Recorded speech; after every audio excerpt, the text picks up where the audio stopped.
Alexa voice. Going live. Hi, I'm Austin. This is Dungeons and Dracon Beams. That's not the real one. This is just the test one for anybody that shows up. This is just the southern one. Yeah. Let me share this. This is not the greatest intro in the world. This is just a tribute. This is just a tribute. Nice. We're going up.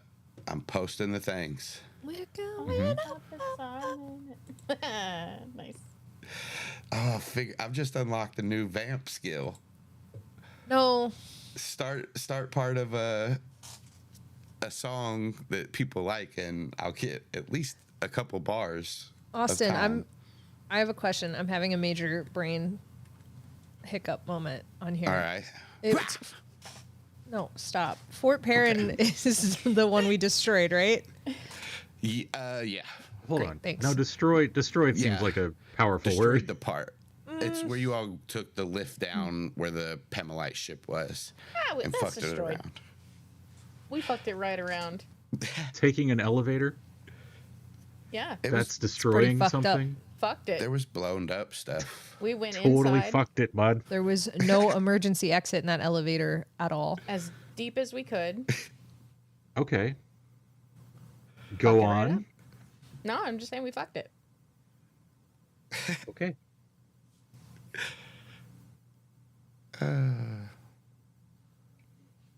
All right, you guys ready? Sure. I'm closing the chat. Oh, snap, chat.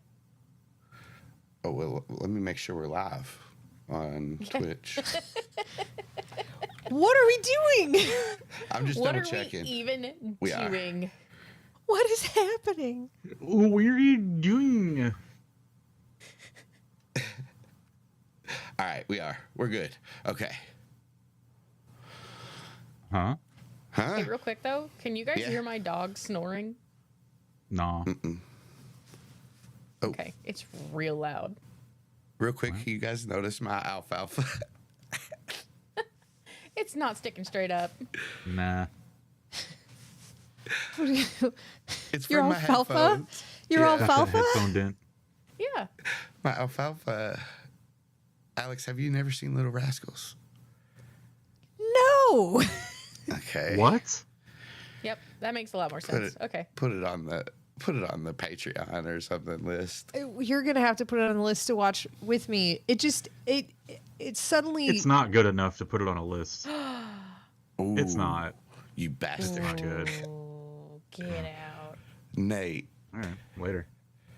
Okay. Don't get out. got Don't shit get to out. do. Wait.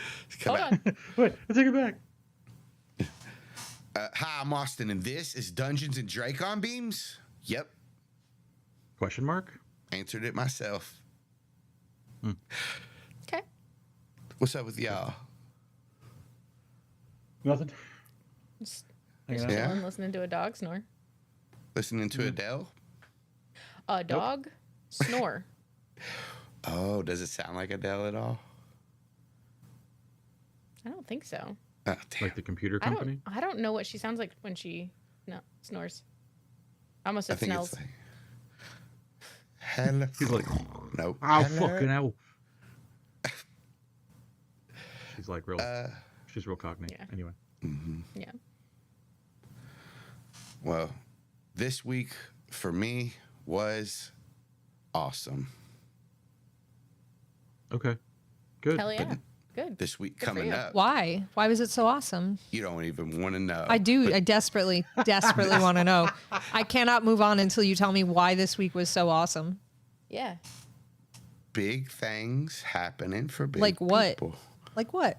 Well, I realized I have a group of friends that are wonderful. How about that? And you're Oh, part I of thought it was going to be that Andy Serkis was announced on Critical Role, but sure, I guess your thing's cool too. Sorry. Sorry. I didn't know. I did know. Sorry, I lied. You can't start the stream by lying to me. You can't. And also, you just realized, like, what the fuck have you been thinking about us? Yeah, that's another great point, actually. What No, were you the know- last 5 years meaningless to you at this point? Yeah. I didn't- Just like, okay. I guess I hang out with these guys and they're fucking They're all idiots, right. but whatever. Maybe a realized. Like, You had forgotten because we're such fuck arounds. and now. no, yes. Okay. Yes, and. Thank you for yes-anding me. But as great as last week was in my realization of love and how much fuck arounds are cool, this week is going to be better. Hell yeah. Guess what's happening Tuesday, Nate? God, man, I don't know. There's a stream Oh. Are you for going the 30th. on a hike? Yeah, I'm going to go find a stream. You go on a hike in So the I woods? won't be able to make the live stream that's going on. Because I'll be at a river. Yeah. 30th anniversary live stream for Animorphs. Woo. Oh. Who's doing that? Tell me, Austin, who's doing it? Alex. And you help. Nope, you have to say them all. Is Alex, Jenna, Casey, Emily Swan. Oh, not Swan. Okay, take She's it not back. finished reading the books. Sorry, Timely. Timely, Swan named Timely, yes. Swan named Timely. And it's going to be awesome. And you should go and check it out. And if I get back from the hike in time, I will be in the chat. So, whatever. Yeah. That's not all. Exciting. Okay. Youngville, episode 7, Thursday. Be there. I haven't caught up yet, and I'm sorry, but I heard that they're at a skating rink. They do stuff It's at a getting skating really rink. good, Last I episode. assume, because I also am not caught up. What the fuck, you guys? I'm saving it for my plane ride, honestly. No, I get that. I'm not going to make good. excuses for myself. I'm Can I tell fucking you what around. my excuse is for having not been caught up until yesterday? So, Sure. for the past month, every Thursday night, I keep having, and I need you to understand, I have never had a dream about being in school. I know it's a common one. I've just never had one. For the past month, every Thursday night, I keep having a dream about being in high school. Only on Thursdays, huh? Only on Thursdays. So I decided to do an experiment. Guess what, Alex? Here's your update. Yeah, I had a dream last night about being in high school. It's Youngvale. It's Youngvale. It's Youngvale. Oh, man. I want to dream. I have to catch up. If Youngvale wanna makes you dream dream again. about being in high school, I'm not listening to Youngvale. They're I pleasant. don't want to They're go back pleasant to high dreams. school. They're not Oh, like it's- Ugh. it's not like I forgot to study for the test and I don't know any of these answers, or I'm standing up naked in front of the class giving a presentation. It's not those dreams. It's just like chilling, hanging out with my friends in high school. Except I don't Oh, yeah. think I know any of these people. Oh, fun. Okay. Yeah. That's because Well, they're then from maybe it'll be Youngvale. okay. Yeah. That might be okay for me. Not, hanging out with people I didn't know in high school might be fine. Yeah. Yeah, exactly. Yeah. All the people I Those- knew in high school are assholes. I hope they're watching. Oh, they're watching too. Hi, assholes. What's Welcome up, to Dungeons assholes? and Dracon Beams. Yeah, thanks for watching my stream, you idiots. I think that is it, right? Let me double check. God, we if talked only about somebody had weird done the dreams. work to do the fucking post today for socials. I got two wrote down. If only I Other looked at things your- in Airtime for Nonsense and Airtime for Nonsense for Friends. We have Curated Circus on Tuesday. We have Jenna, What's on Wednesday? Quid pro row. Yay! I think also we have an episode of Horse Girls coming out on Wednesday. Think so. I'm flying by the seat of my goddamn pants Double at this whammy. point. Double whammy. And we probably have other shit. There's an Animorphs Anonymous episode coming out tomorrow. That's Monday. Yeah, we got all sorts of shit going on. Yeah, I guess Late Starters and D&DB come out this week too, Friday and Sunday. Ooh.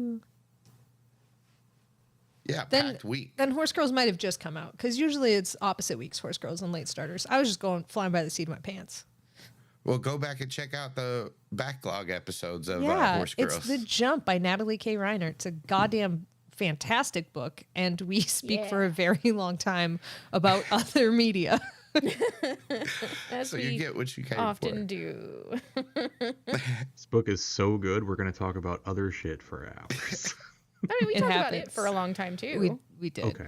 We did. Good. It's also good. We tend to go off on it's like Casey and I just did for Horse Girls Patreon, which just came out by the way. Casey and I talked about Atmosphere, but also we spent a large part of that time talking about Project Hail Mary. So, you know, You talked about It the was- rap group Atmosphere? nope, the book. See, and my brain immediately went to the 90s board game Atmosphere. So, Oh, I don't know that one. It's a Taylor Jenkins Reid book, The Seven Husbands of Evelyn Hugo. She wrote a book called Atmosphere. It's fantastic. It's about NASA and women in NASA, and it's fucking amazing. So I liked it better. Which is, again, it's two great things. It's the Project Hail Mary and the Martian thing all over again. yeah. Hell I should yeah. probably get around to watching Project Hail Mary. Yes, you should. Did I Sorry, tell I'll y'all? calm down. Yes, you should. I don't know if I told Alex and Jenna I saw it. You didn't tell me. Here I am. Live on stream. Alex is muted, How brave. thankfully. How could you not tell me? I'm sorry. That is a pretty big betrayal, honestly. It's kind of a big betrayal, man. We'll talk about it and figure all this out. I'm sorry. Later. Because right now,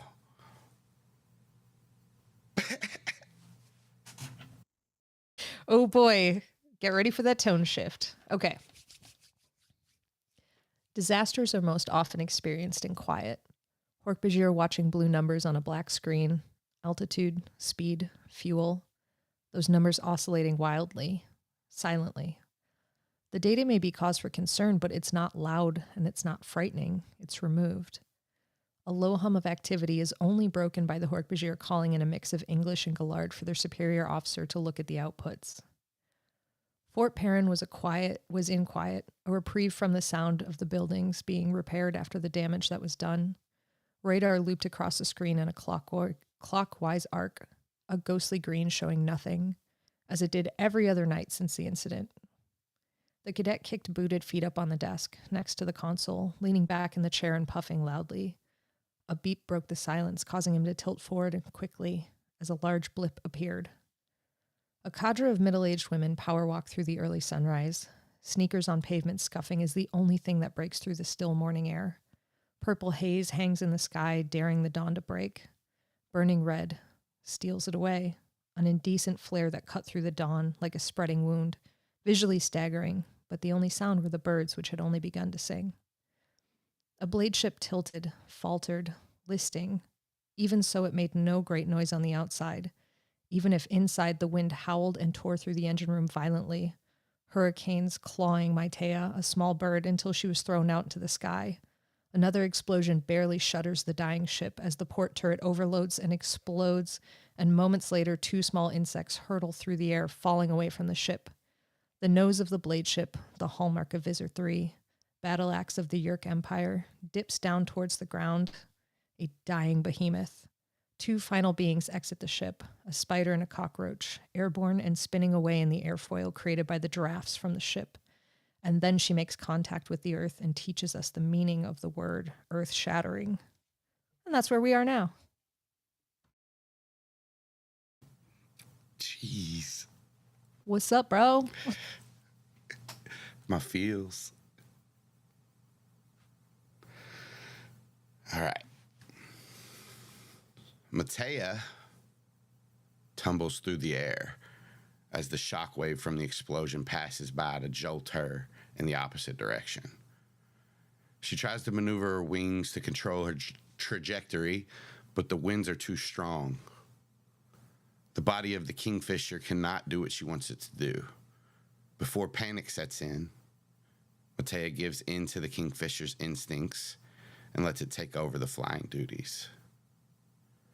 The kingfisher stops fighting the wind and lets gravity sort out the tumbling. It tucks its wings and it falls, the clumsy end over end movements turning into a spin. The kingfisher picks up speed as it plummets, and then as soon as it finds a break in the air currents, spreads its wings, shoots back into the air. There's plenty of thermals rising up from the forest and the valley now. Ah! The kingfisher suddenly flares its wings to stop as it hears something in its head. It notices a small, falling piece of food in the air. Wait. Food? Food like peanut butter eggs on jalapeno strawberry popcorn?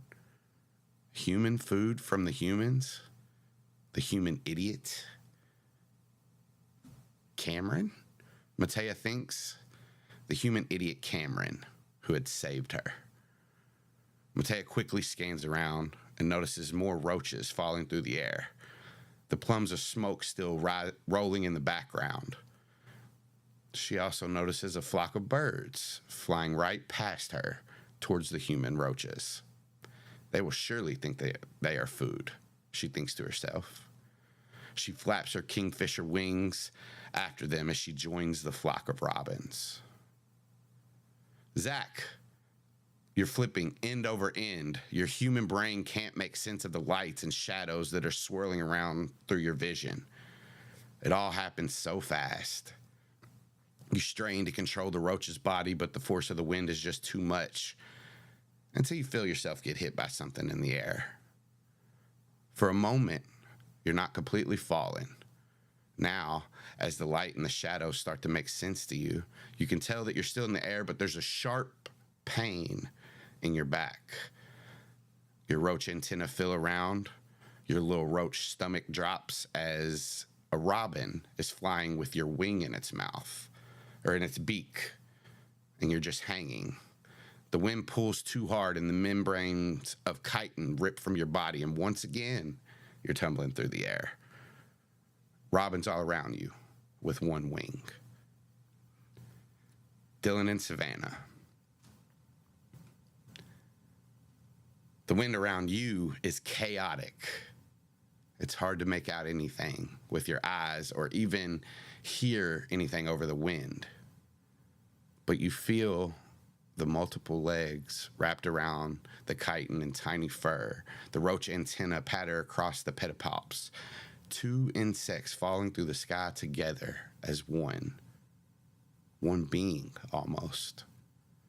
As the two of you spin, some web trails behind you, making a thin spiral that glistens in the rising sun or from the flares of the fire in the forest, just hitting it just right.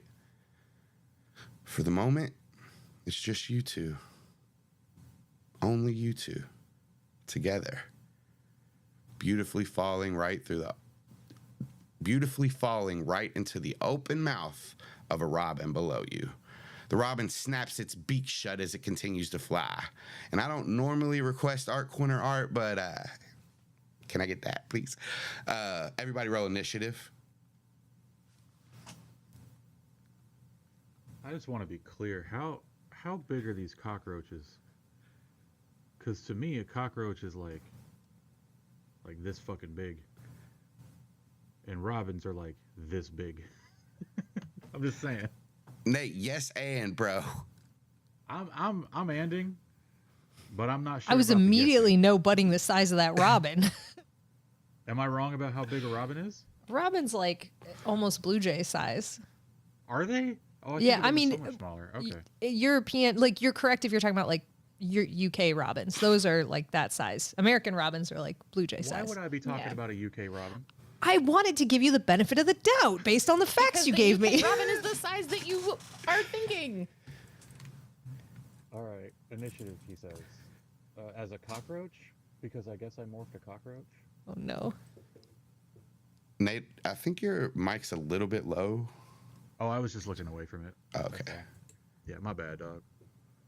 I'm trying to use both of my screens.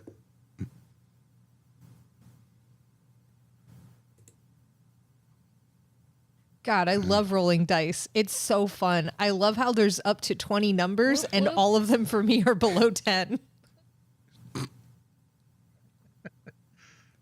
There's a feat in 5th edition. What is it? Reliable talent. Where like anything you roll under a 10 is treated as a 10. I'm just saying, Austin, consider putting that in your homebrew rules. That is, I think, a class feat for like bards or rogues, and it's only certain skills. It wouldn't be initiative. There might be one for initiative though too. I also spoilers for Youngvale. I also built my entire Youngvale build on a halfling so that I could have that luck so that every time I crit one, I could re-roll. And the amount of times I've remembered to do that when I crit one, not very often. There should be an unlucky feat where every crit 20 is treated as That's what I roll with. I do roll with unlucky every day. You didn't for the first like 4 episodes. Of Youngvale? Yeah. You did Yeah. shockingly good. I did shockingly well, and then it leveled out for me. It was like I was riding the And high now of you're a cursed new for show, the and now rest I'm of the back to series. it. Yeah, for sure. All right. So, this is a skills challenge. Yeah. The goal of this skills challenge is to get to safety. So, Alex. Sorry, I had a question I tried to ask before the stream, but this is good because now the listeners will know. You granted me inspiration for taking the nickname Snake Eyes in the Discord. Is that real and binding? Can I add that? Yes. Great, Why thank would you. you ask if it is? You should say. I need him "I to am say assuming that yes." This is real and binding. So, because of the predicament you all are in, as these robins are flying and you're falling, Zach, with one wing. Like Sephiroth. Yeah, like Sephiroth. Sick. Yeah, I'm turning it around. It's very cool now. It's not shitty I and have horrible. one winged It's like angel cool as stuck in shit. my head for the rest of the Yeah. fucking day. Special rules for this: Matea can assist with a check twice, only 2 times, if she's able to. If she's around you, if it's like makes narrative sense that she can help you, she can only do it twice in this challenge. Zach, you have disadvantage on all athletics or acrobatics check because of your wing. You fucking asshole. Savannah and Here Dylan. he is with the gravity again. Son of a bitch. The one thing Zach's good at. Savannah You're also good and at Dylan. technology. Take that away. Yeah, great. I'm gonna hack the Robin. Hack the Thanks. Robin. Savannah and Dylan are currently restrained. Speak So- for yourself. That's bad too. And we'll start It's also not good. suffocating.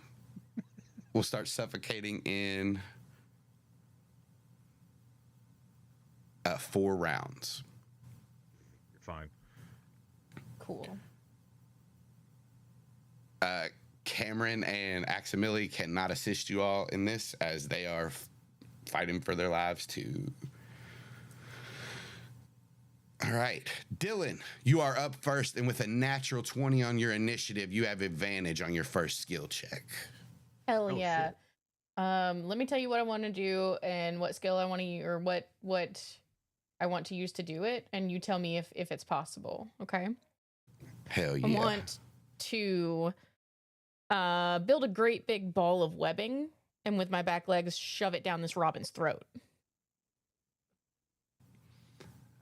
Yes. And then I want to use Constitution in order to like produce that much webbing.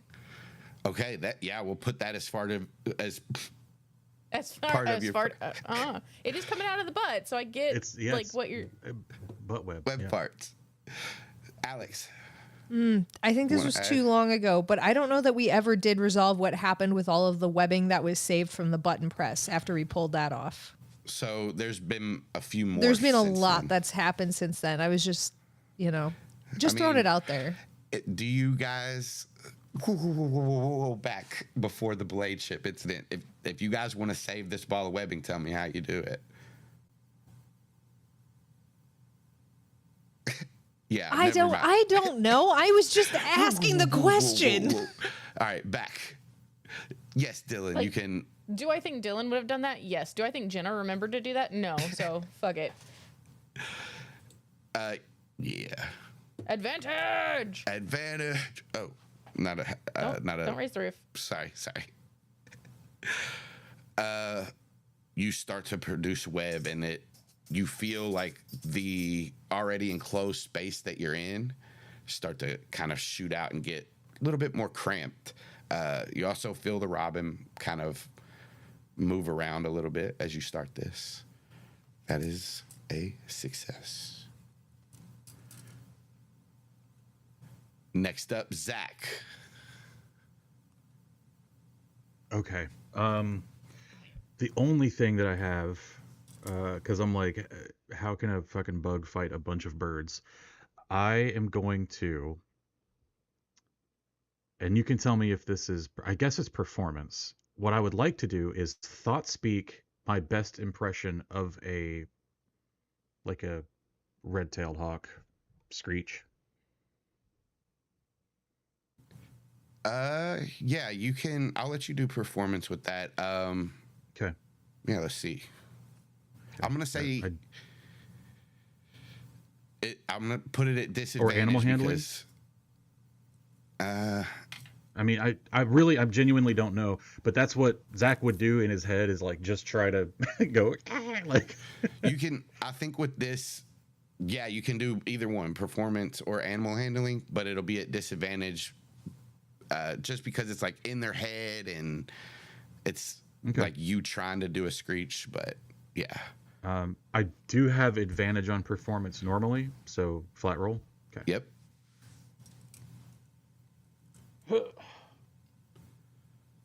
Great.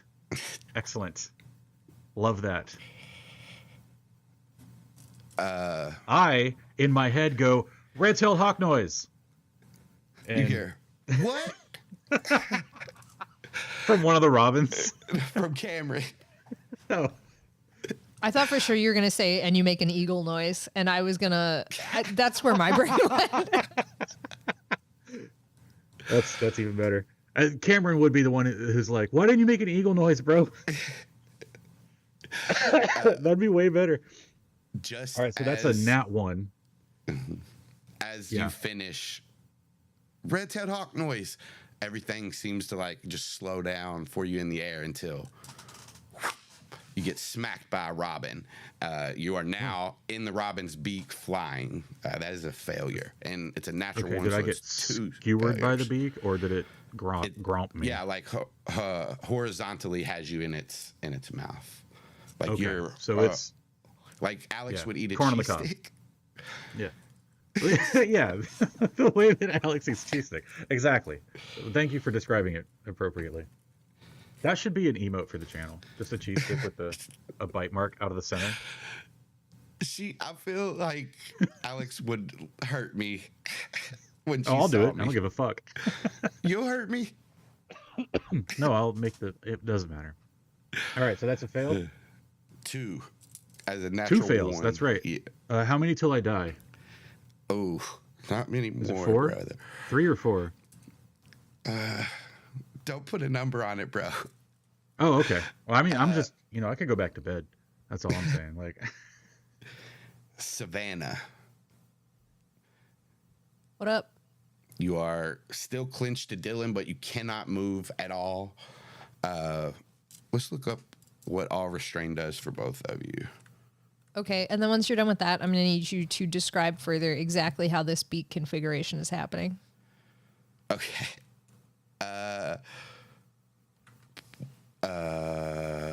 Okay. Okay. You good, dude? Yeah. Restrained. Restrained creature speed becomes 0. It can't benefit from any bonuses to its speed. Attack rolls. Wrong. We're moving at the speed the robin is moving. Get it together. that's relativity. Corrected.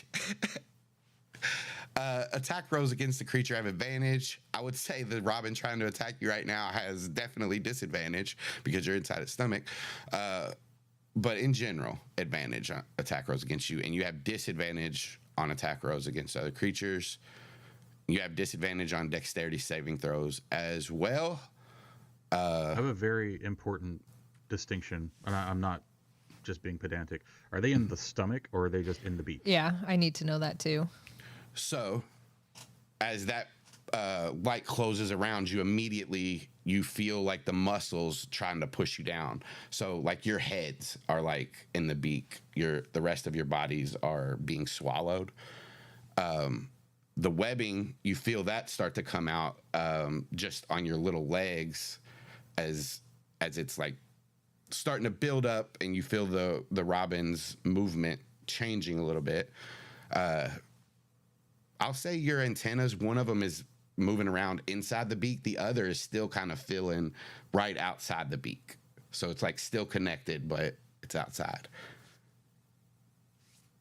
Need more? And you're like aware of the whole crop situation and whatnot, yeah?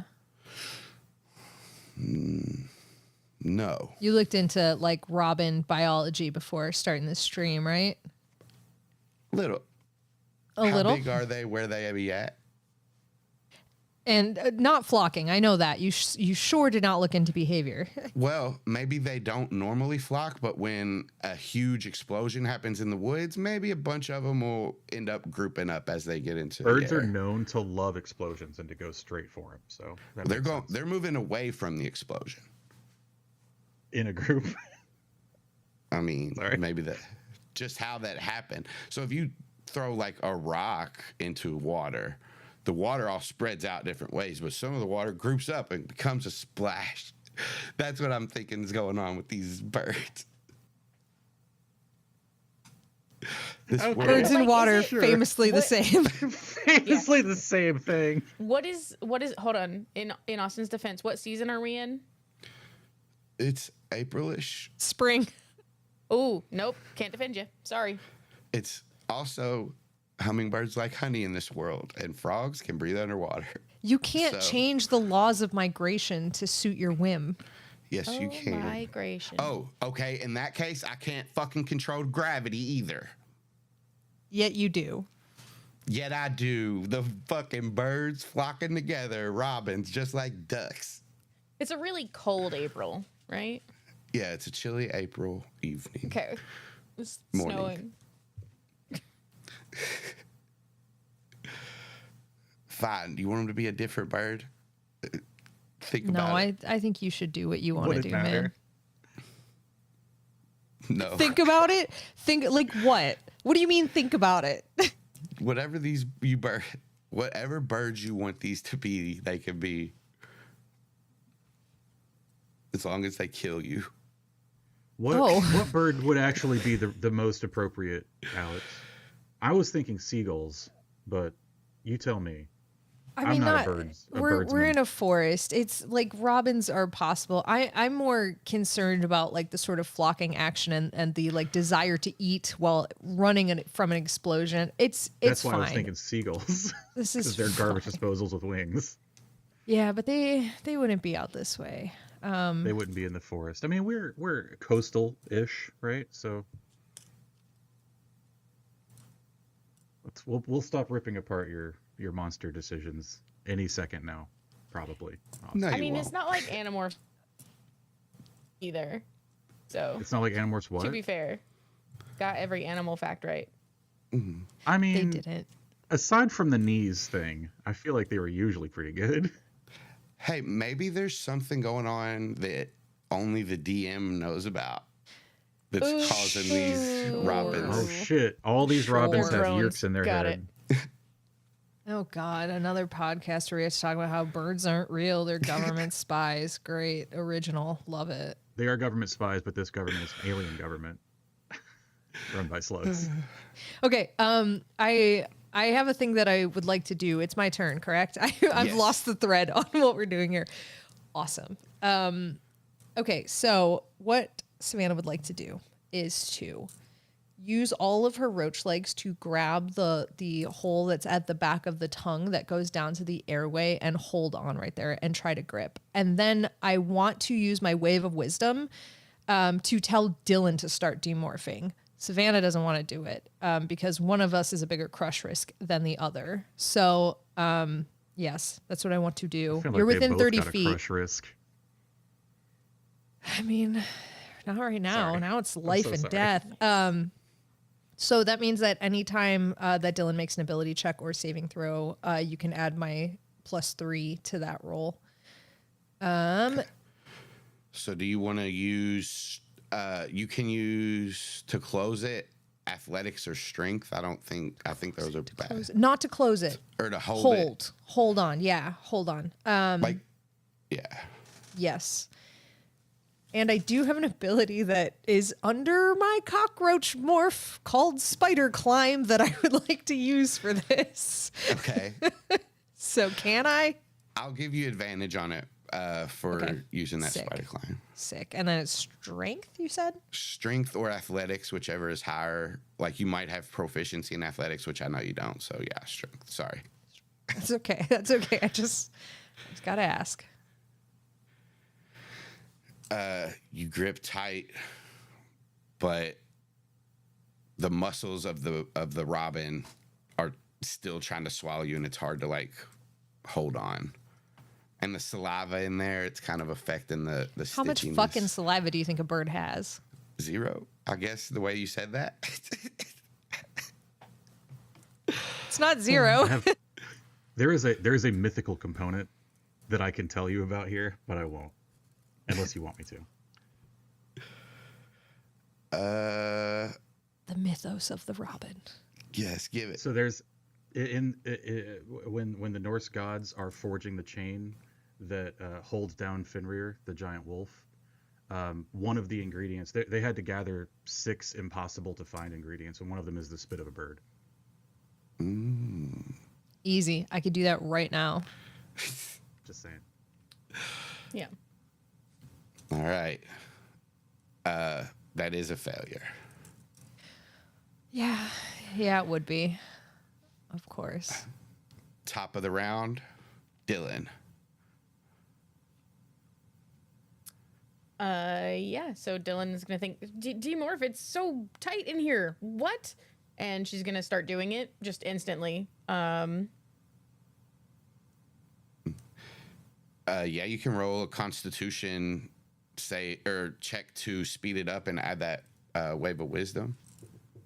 Okay. And then I can do the con as Dylan, right? Yes, because it is technically a physical stat, but it's a mental thing that you're doing. So I think we do allow it with your human part. Yes. Sweet.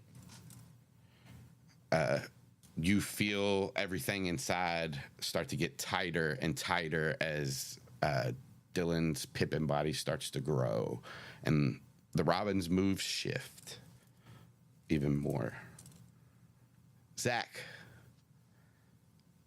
the wind's racing across your antenna as you're in this robin's beak flying through the air.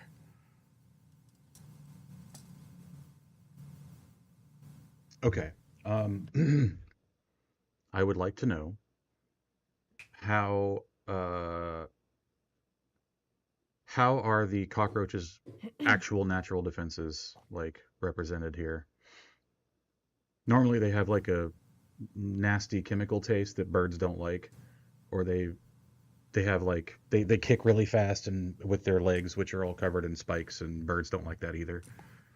But I don't know how those are represented in the mechanics of D&D. Well, that would just be represented as like you using those in your check. So like mostly flavor.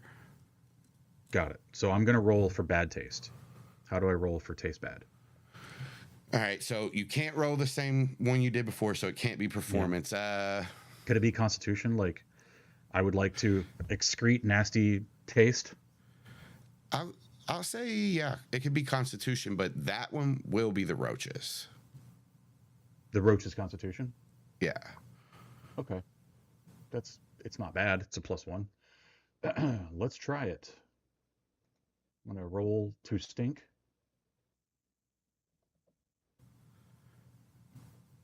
17. Yeah, you start to stink, but too bad only certain birds can smell, and I don't think robins are one of them. I mean, when I said stink, it was a joke. It's taste. The secretion starts to come out on its tongue, and it doesn't like it, and it spits you out. You're falling through the air again. That is a success. As a free action, if I can, I'd like to yell at everyone. Secrete. Try to secrete. I would just like to assert that, like, throughout the entirety of the rest of the series, I think that teenage boys should always have an advantage for smell and stink and taste bad. It's true. Like, as someone who was once a teenage boy, that's accurate. I smelled good usually, but Did you I as know a what you fucking mean. So 16-year-old? you think? Did you smell yourself? yeah. Yeah, I smelled A like lot. Axe body spray Yeah. and smell like cool and water. whatever was actually happening. Puberty? Yeah, typically. Hey, having raised teenage boys, you didn't always smell good. Trust me. Even if you were the cleanest boy in the world, you didn't. Damn. I wasn't the cleanest boy in the world either. Yeah, there you go, bud. Nate, with that thought speak, do you want to maybe throw out a bonus action? Oh yeah, dude, if I can do like an inspiration or something, I would love to. Let me look at that part of my sheet. Sorry, I'm trying to actually be efficient and use both of my screens. Oh, good.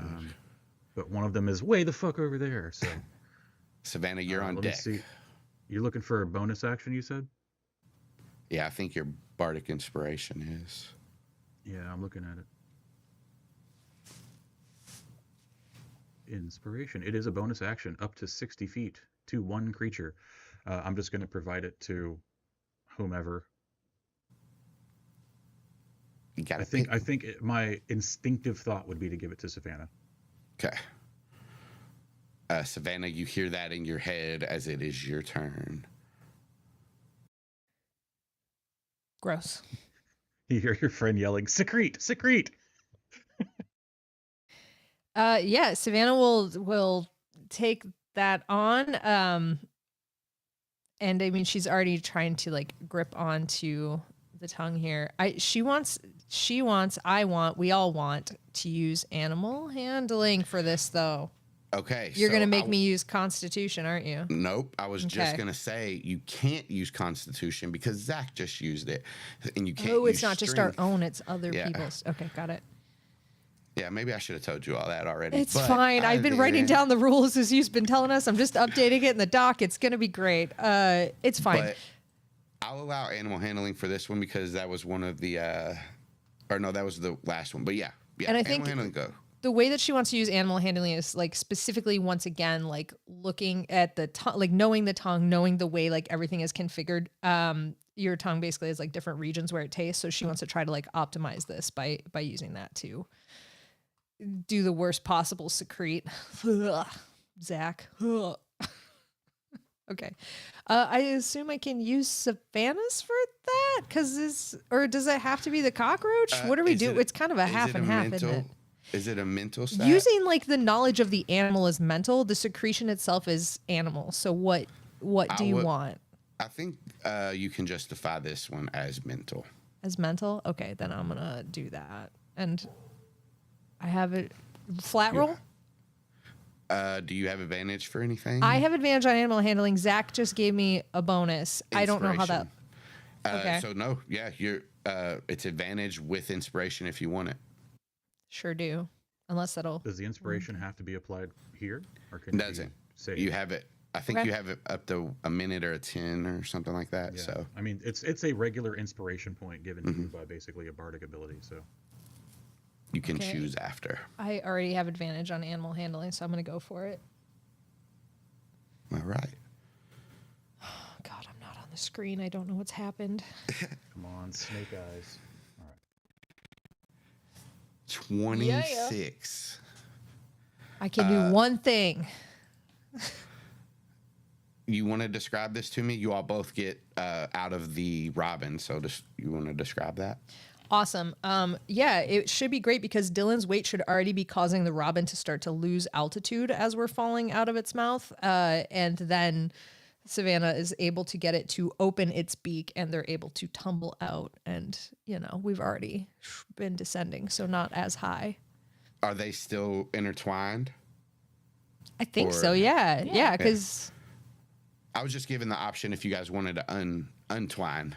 Savannah didn't, but up to Oh, that's sweet.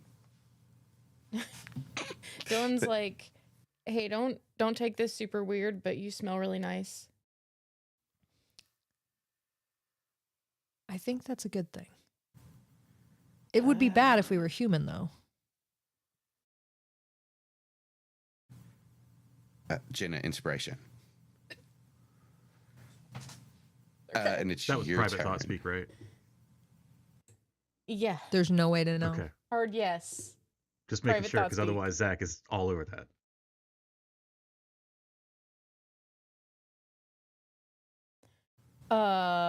Let's see. We are falling. How close to the ground are we, Austin? And 100, or tree. we'll say 100 feet from the ground. High or low on the tree? High.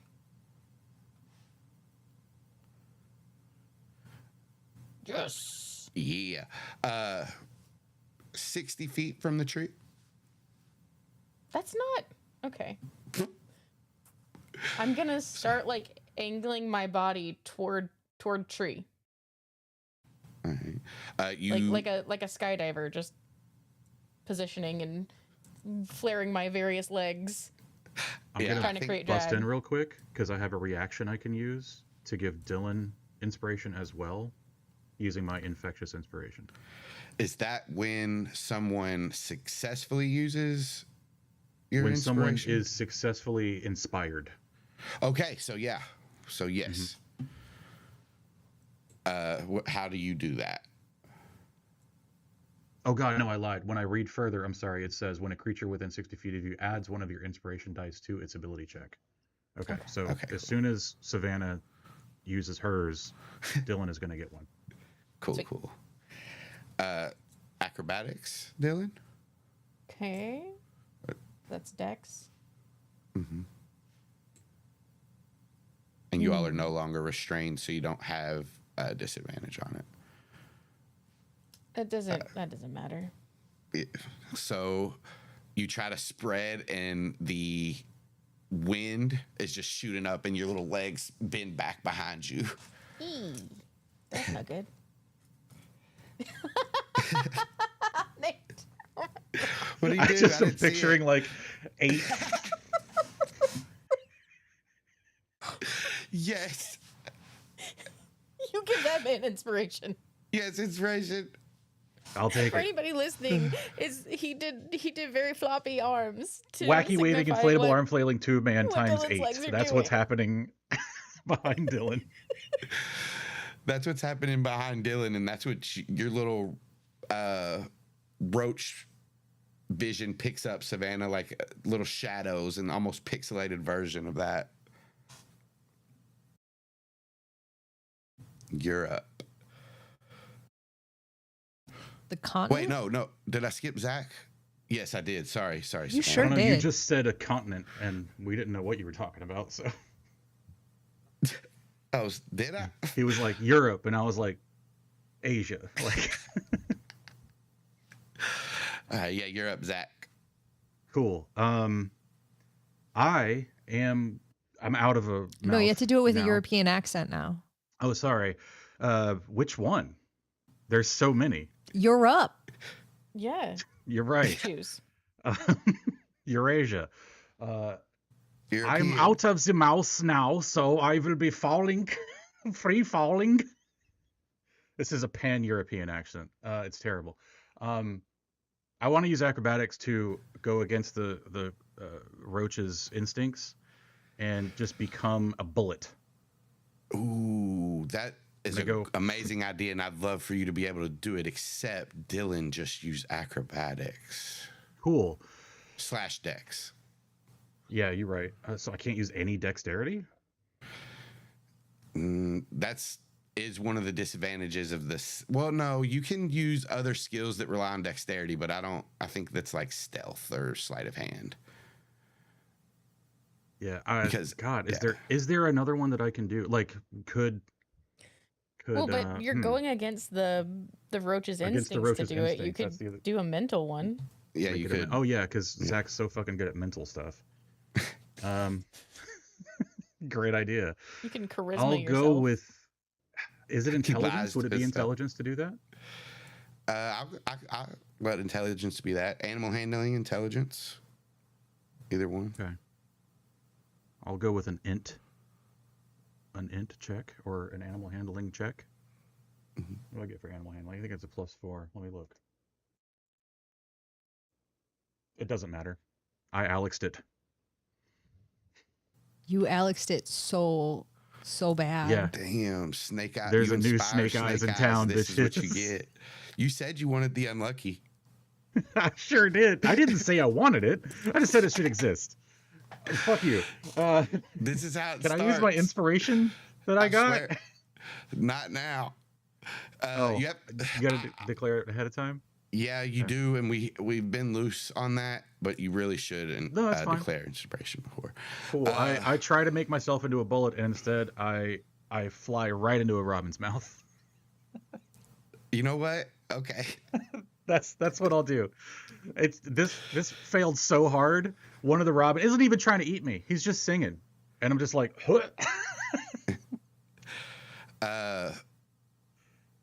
Yeah. head first. You Let's dive go. right into How a many- robin's mouth. How many Damn. fails? That's 4. Not with that counts as 2. No, 4 total. No, I had 2 before. No, not 2, not 4 total. It's now 6 total. You all are on the edge. Hang on. Oh, Where fuck. did the other? I have 5 fails, 4 successes. Where did the other fail come in? The crit 1 counts as 2. I've counted them as 2 times now. Let's see. I forgot it was a group thing. I was thinking individually. I failed 1, last time 2, with the wiggle. 3. arm. Okay, that might have been it. Okay. Okay, And then got this it. one is 4 another and 2. 6. Got you. Yeah. Thank you. Just wanted to make sure. All right. Savannah. I don't want to play your stupid games. Okay, we're falling through the air. We're going for the thing. Zach just used intelligence. So what else is on the table? Sort of. Which technically he used animal handling. Is animal handling intelligence or wisdom? Wisdom. Oh. Nature matter. then is That what one we'll anyway. say he used. Is nature intelligence or wisdom? Nature is intelligence. So we'll say he nature's used nature. Okay. And we are no longer at disadvantage because we are not restrained. So we are Right. rolling things flat unless we have something extra. I Right. want to use. How are Dylan and Savannah entangled at this point? Like, where are they clinging on? Is it like this is now I've just got the zombie jamboree in my head. So I was like back to back, belly to belly. This is not helpful. It has to be something like that because as Dylan spread, Savannah's still kind of like wrapped on, so maybe Savannah's underneath her. Okay, great. Then what Savannah's going to do is exactly what roaches are built to do and spread those wings, baby, to navigate them to a tree. What is that other than completely instinctual? Acrobatics. Acrobatics. And I'll say it with Acrobatics. advantage. Okay. Then I won't burn that inspiration yet. So acrobatics with advantage. And that is Dex. Let me get back to my cockroach morph. Oh, boy, howdy. Oh, Love that, baby.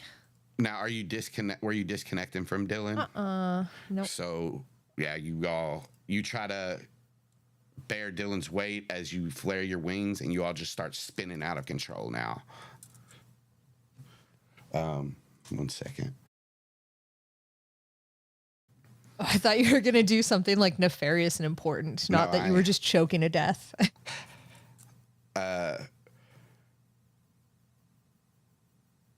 You all tumble through the air as you see a kingfisher shoot past above you and slam into a robin, knocking it to the ground, spinning end over end.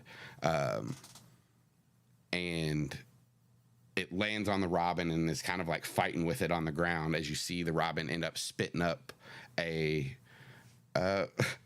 half crumpled up roach in Zach. You all hear the thought speak of Matea say, Zach, are you okay? No answer from Zach. Zach, you're unconscious. But just as you all hear that, you all smack into the ground. Let's see. What resources can we burn here? Hit dice you guys don't really care about. I'm going to say... I know. You all are at... basically have a point of exhaustion right now. That just gives you disadvantage on all skill checks and abilities.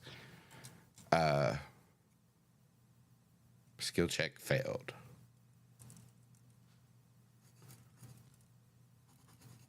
But you're out of you're out of the skill check. What do you guys do? I'm so excited to novel it into half a roach.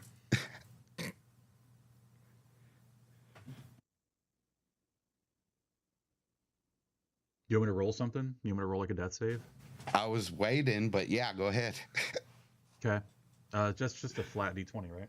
Yeah.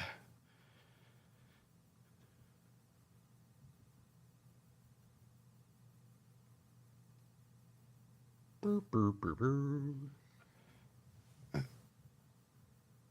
Prince Savannah, I believe Zach is unconscious. Do you see where he is? I am standing over him. Honk shoo. Do whatever you can to try and get him up. She'll do a medicine check in the kingfisher body with disadvantage. Can I give her an inspiration on that to make it Yes. flat? Great, I'm doing that. Can I use my reaction to give my infectious inspiration to myself? Unfortunately, you cannot. Damn it. And are we still? We're still in turn order, yeah? Matea's just entered the turn order. You all are out of turn order. Ooh. Yeah. Well, then hang on for a fucking minute. Screw all of that. What I just said. Screw giving my inspiration. Screw all of that. Savannah's going to use Rally and Ally. Okay. Sorry, I thought we were in turn order, so I thought I had to wait my turn. No. All good. okay. All good. Great. Yeah, Rally and Ally. She will still try to like look over him, but yeah, go ahead. Yeah, great. 1d10 plus wisdom modifier. Okay. And she's just going to return the favor that Zach always does. And she's going to say, that's 9, because plus 3. She's going to say Scalieric's bad. Say some scholar. Oh, it's you're bad. okay. Instead of say- singing in her best, her best attempt at singing. Not at all. She's just going to be like, Yeah, cool. she's going to be like, what's the song that Zach always uses for his alarm clock? Is it that, when is it? And I apologize. I am unable to listen well this evening. Something like that. Try that. That's what you hear. Zach's now conscious, but he's faking it now. He's just laying there, like, waiting For it to Savannah click do what it is. anything. And he finally just goes, what the fuck was that? Oh, good. It worked. Zach, as you come No, to and no points were awarded. Zach, as you come to and you say that and you start feeling around with your antenna, your roach head is not connected to your roach body. Oh, good. So when I realized that after I have sassed off at Savannah, Yeah. and I think the next thing I'm going to say is, do you think if I demorph right now, there's going to be 2 Zachs? That sounds fucking sick. All right, and then I start demorphing.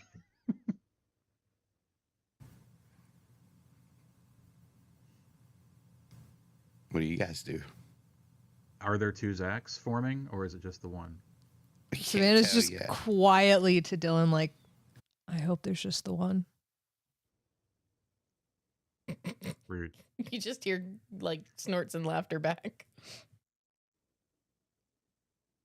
Also, Dylan is still demorphing like she has been. Yeah, you notice, Savannah, she probably rolls off, but at first Dylan is still getting bigger as she's on top of you. Once Savannah's clear, she'll start demorphing. Austin You're made so himself fucking laugh. immature. I know. I was gonna let it go. I wasn't even gonna say anything. I was like, oh God, it's Austin turning it on again, making it so sexual. And you did it to your fucking self.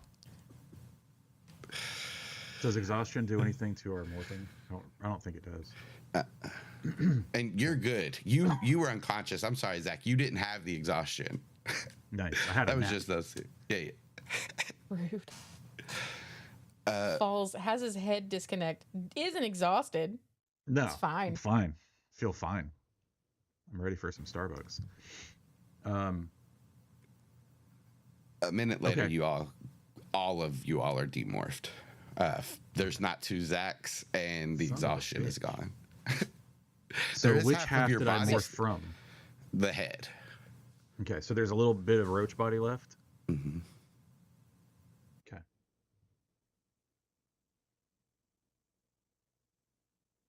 One of the mysteries of the universe solved. What happens if you cut off your arm and demorph?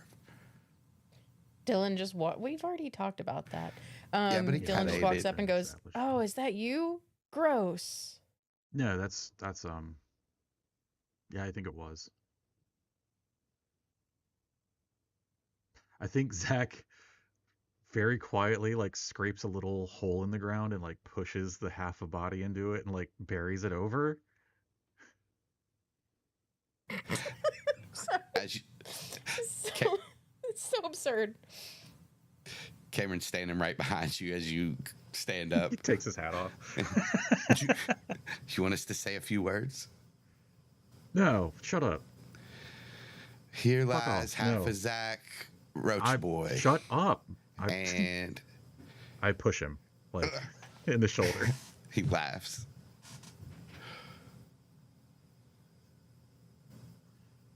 So anyone you can walk away from, right?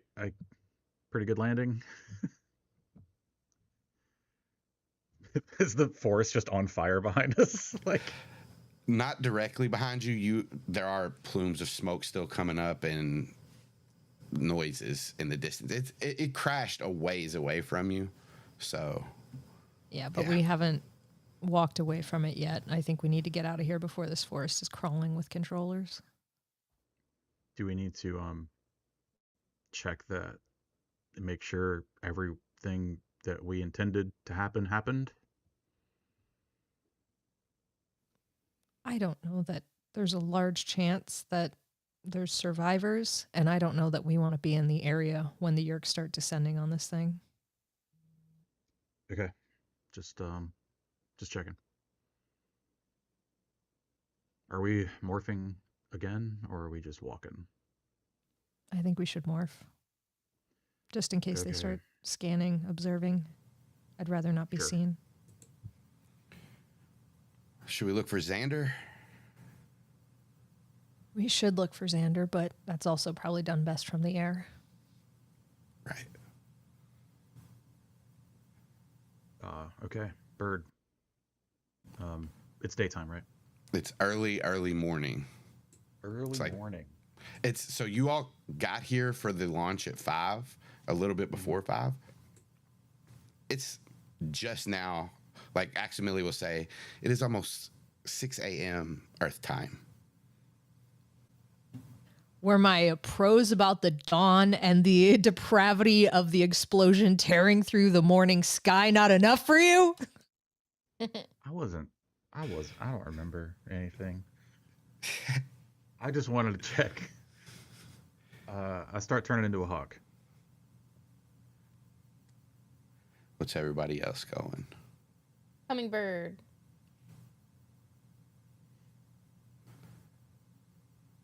Great horned owl. In the middle of the day. It's early morning, and I think the hearing would be beneficial for anything that's coming our way. Oh, all right. Matea will also, seeing Dylan go hummingbird, will go hummingbird as well. Cameron starts to go great horned owl, and then hears Dylan say copycat and reverses his morph and starts to go. Dylan did not say that. Jenna said that. Okay. Fine, he'll go great horned owl as well, and Aximili will go short-eared owl. And Zach's looking around at everyone else. He's like, did I miss something? No, that works. This is just good for hearing. Okay. All right, cool.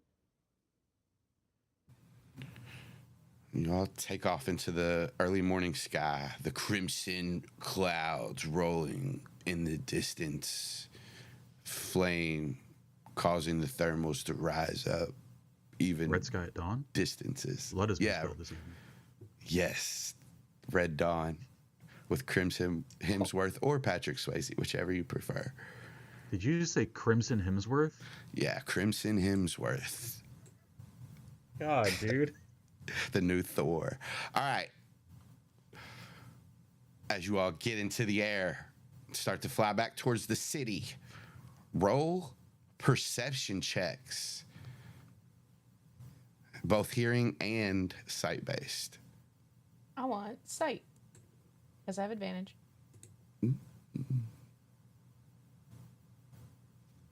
Hawk should really have sight and sound as well. Yeah, big time.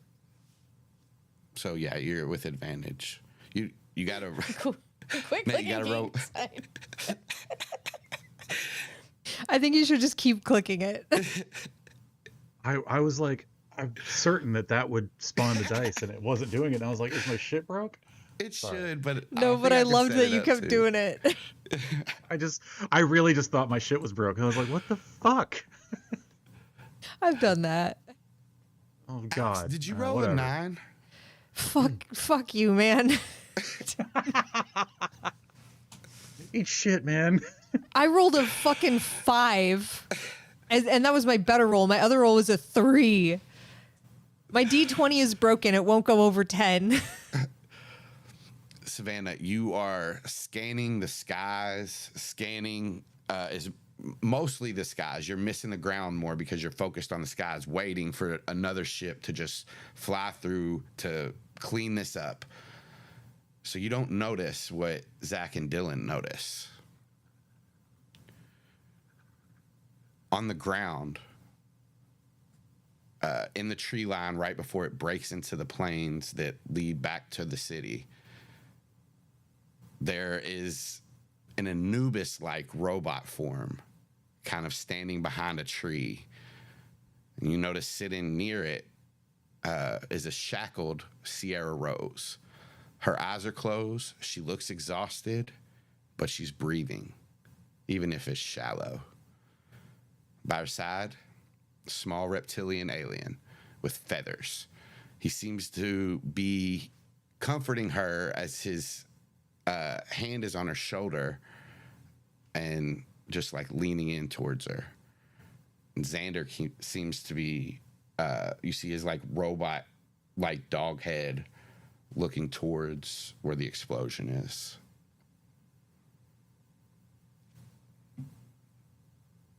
Yeah, Dylan's gonna make a beeline and be like, we got him.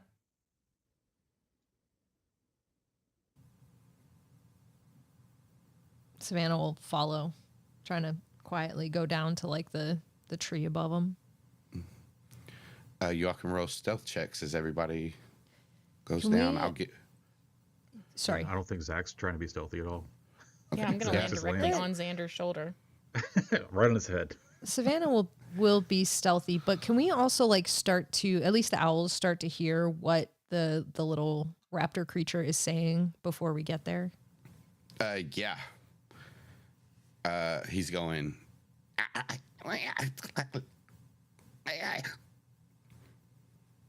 He's you not repeat really that? saying anything.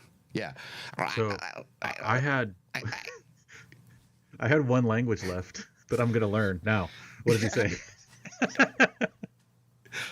Ooh. Oh, that's a cockroach. No wonder. Hang on. What do You're I not a what am I doing? I'm not a cockroach. I Oh. rolled Get on the outta wrong there. sheet. There we go.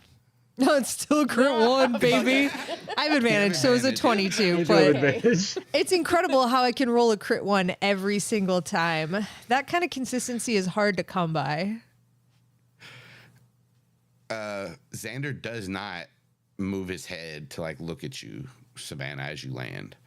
Dylan, you land on his head, really? No, shoulder. Shoulder? Okay.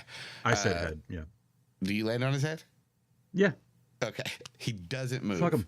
I like when Dylan lands on his shoulder. Zach's just like, I can do better, and land on his head. I think following suit, Mateo will land on his other shoulder, and Oh no. Cameron and Mateo's got to Axel- land on my head. Okay. I do not know what customs this is, but here I come. And lands on Zach's head. Aximili and Cameron both land in the trees nearby. I guess we can see if there's no. They don't. It doesn't matter. They land nearby. Sierra and the little reptilian alien creature do look up at the birds that landed on Xander's head, but she doesn't say anything.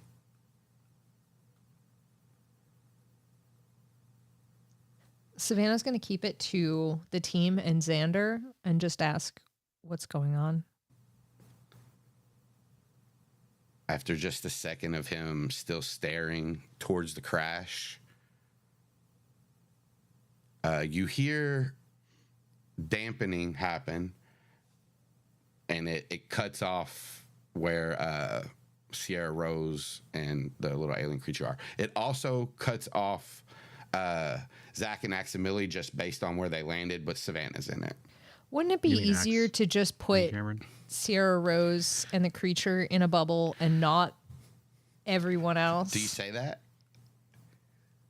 Yeah, fuck it. Why not? They already think she's kind of an asshole and a light anyways. Would it not be easier to only contain Sierra Rose? Because she knows who Sierra Rose is.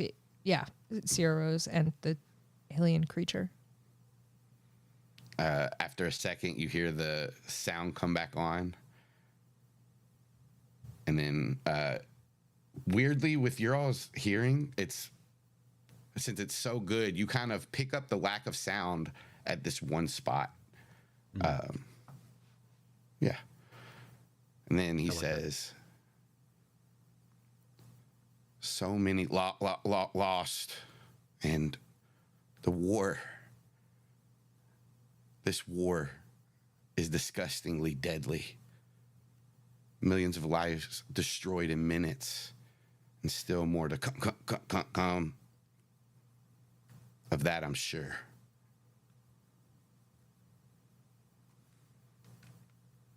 He turns. You okay there, man? My voice modulator was damaged in the fall, as well as my hologram emission regulator. Is that something you or your people have the capacity to fix? My people, yes, but I cannot repair myself.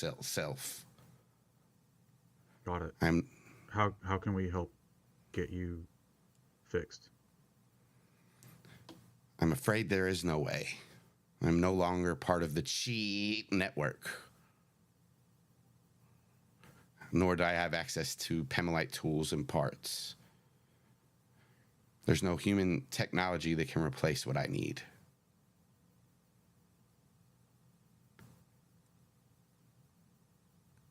Okay. I can still currently emit a hologram within a 10-foot diameter and a physical field up to 5 feet. And I can only emit it for a maximum of 10 minutes before the system overloads begin. And if I overload my hollow emitter, my hollow emitter will fail completely, and I will not be able to project any longer. just really quickly to Savannah, just Zach to Savannah. Cabin, right?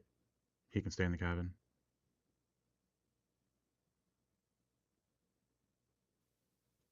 If we must, we can do that. How If are we he, going to get him there?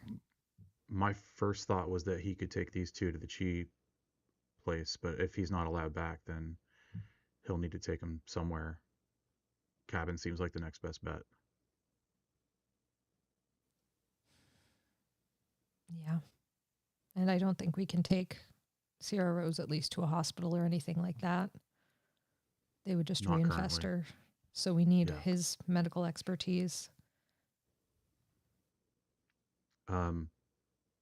And then also quietly to just to the team. It's a long shot. Does anybody think we could provide any kind of help getting him fixed? Maybe we can treaty with the Chi in some way, get some tools. I would need to take a look at him to see if I could even comprehend what his makeup is, but I can try. And I I have might a have an feeling- idea. Okay. I just don't want to offer him anything that we can't follow through on.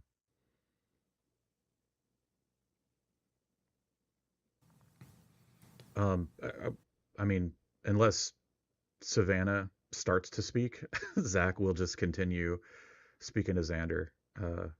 He'll include Xander now in the thought speak with everyone else, and just be like, "We have a cabin you can stay in. You can take those two as well. If necessary, there are holding cells. You could keep them in until they're no longer infested. I don't know what their state is currently." If we could make it to my warehouse, I have places to keep them too, and I would be much more comfortable there. There's also I thought you couldn't go back to the warehouse. my warehouse. I cannot go back Oh, to the chi. Okay. What are Cool. your limitations? No hologram, moving others with us. I still have my full strength capabilities and speed. I am very So- durable still as well. The heat and the impact together is what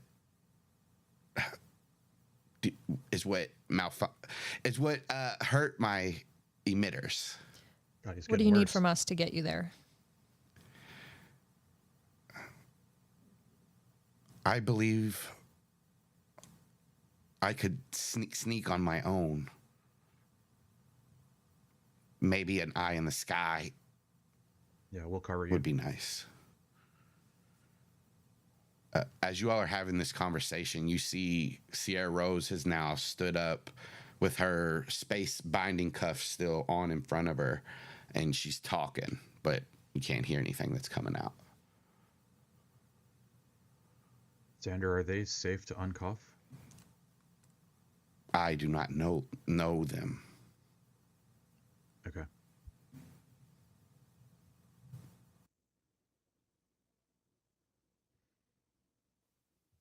We can at least be the eyes in the sky. We can maintain. If you can move them, let's do that. If we have to uncuff them, then we have to uncuff them, and we'll tail them as needed.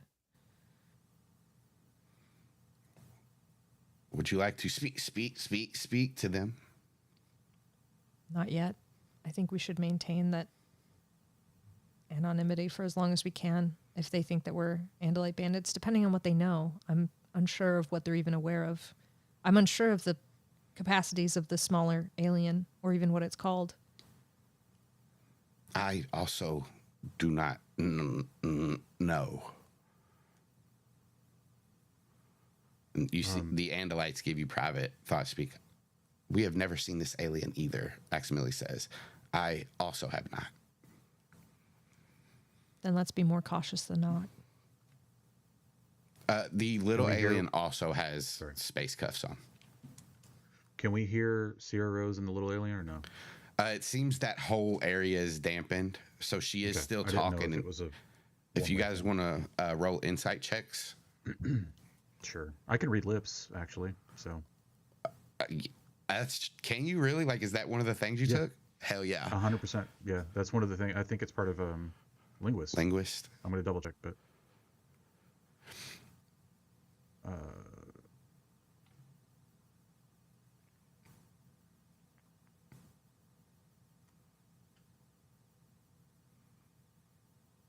maybe I'm wrong. Maybe it's something else. Oh, it's observant. Yeah. If you can see a creature's mouth while it is speaking and it's a language you understand, you can interpret what it's saying by reading lips. All right. No perception check needed. So, just for flavor, you're not catching every single word, but you're catching enough of this sentence to make sense of it. Let me see here.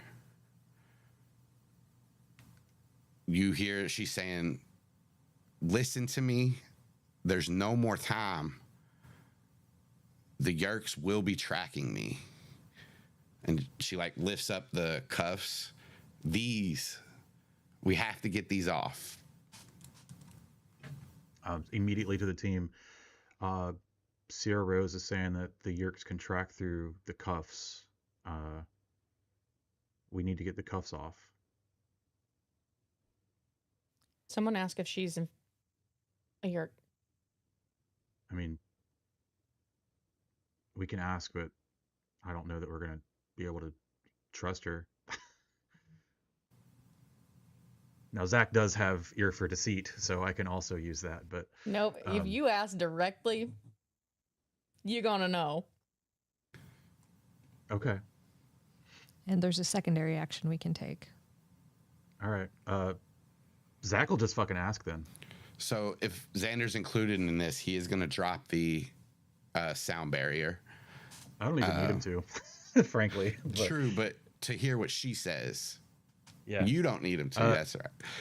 I'm going to include everyone, but I'm going to target, in fact, both of them, Sierra Rose and the little alien, and I'm just going to say, Yerks. They stop, and Sierra Rose looks up. So does the creature. The creature goes, yeah, what? So, and I'm guessing you're using gut feeling. Your what was given to you through the Elemis Chronicles. Oh, that's not on my sheet, so. Yeah, I know. I don't have it right here, though. Through cosmic yes, that's means, what I'm you using. study a creature and discern if there's a parasitic alien slug crawling in their head or not. You may use a bonus action to make an insight check. When determining if a creature is a controller or not, you always make the roll with disadvantage. You make this roll against the DC equal to blah, blah, blah. And On what's a the blah blah success. blah? It changes depending on what their highest modifier is. Okay. On a success, you get a gut feeling whether the creature is a controller or not. Additionally, the target has disadvantage on deception checks against you when trying to conceal whether they are a Yerk or not, or any Yerk plans until they finish a long rest. On a failure, nothing happens. You may only use this ability once per day. So I'm rolling insight at disadvantage. Right. And Unless they you have something that can. I mean, So hold on. I have ear for deceit, which treats anything that is a 7 or lower as an 8 or higher, or as an 8. So I can't roll below 8. And they have disadvantage to trick us. They Is have that a right? set DC based on their stats. What was that bit about them having disadvantage? That's if you succeed on the check. They have disadvantage Okay. on gotcha. concealing stuff. If I need to, I'm gonna say now that I'm using my inspiration that you gave me for Nice. whatever the fuck I got it for. I don't remember. So that makes it a flat row. Okay. I'll take a flat roll. It's the best I can do.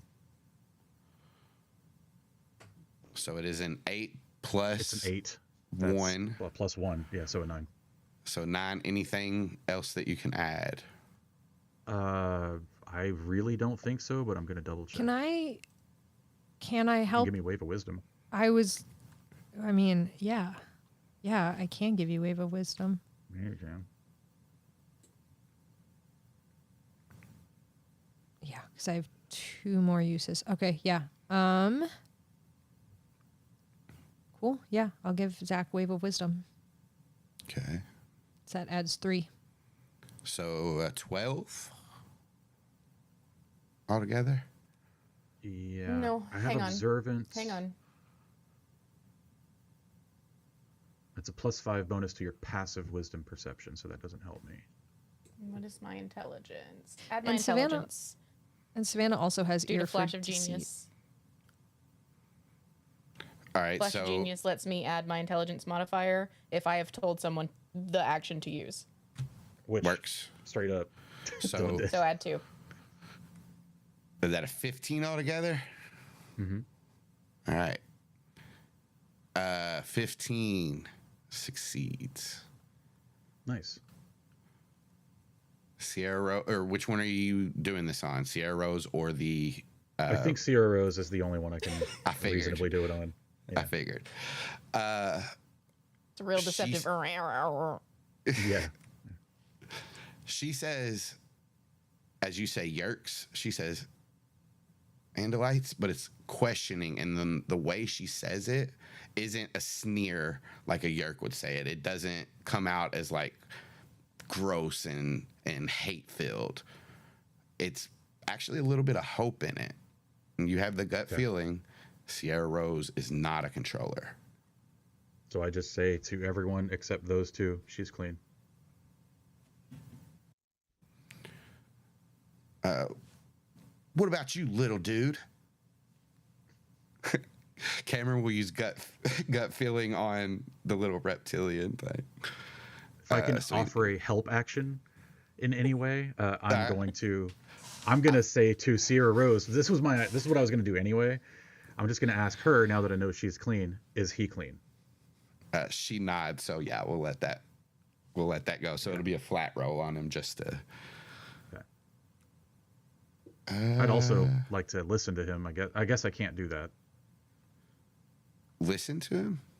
Well, like, you're trying to. Can I also learn? perceive him, or no?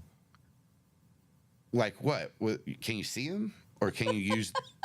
Motherfucker, can I also try to see if he's a yerk? Oh no, you can only use this once per day. You can Oh, only use okay, that. cool. Nice. But can I just roll it anyway, like an insight? No. Natural 20. Fine. Don't need to. Little dude's clean too. Xander, are you capable of taking those cuffs off safely, or do we need an Andalite tail blade? Dylan, when Cameron says little guy's good too, Dylan's head just like slow turn. Like you see this little bitty fucking hummingbird head just slow turn and like look suspicious. Like the little eyes get squinty. Like the fuck?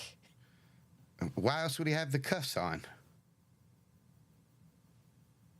I don't know. Maybe he was like, let's kill someone who is also a yerk. I don't know, man. Oh, an evil yerk. Wait. My head hurts. Sorry. You can go now. What happened? What will we do? Somebody We're ask asking her a if- question. Xander can get the cuffs off. I can try. And he turns to Sierra Rose and goes to reach toward the cuffs, and she backs into the tree and pulls them away from her. No. Don't. And he looks at her and cocks his little robotic dog head at her. Let me see. Let me find these. And I've lost my place, as always. What time is it? It's time enough. These binder cuffs. She's breathing hard. They're made by some kind of technology that's made to keep them on. There's so many fail safes to it. If there any tampering with it by anyone that is not hard coded in, they will release noxious gases. If they're taken off, they'll explode. I've seen it done to other prisoners. There's also some kind of something piercing my skin all the way to my bones inside.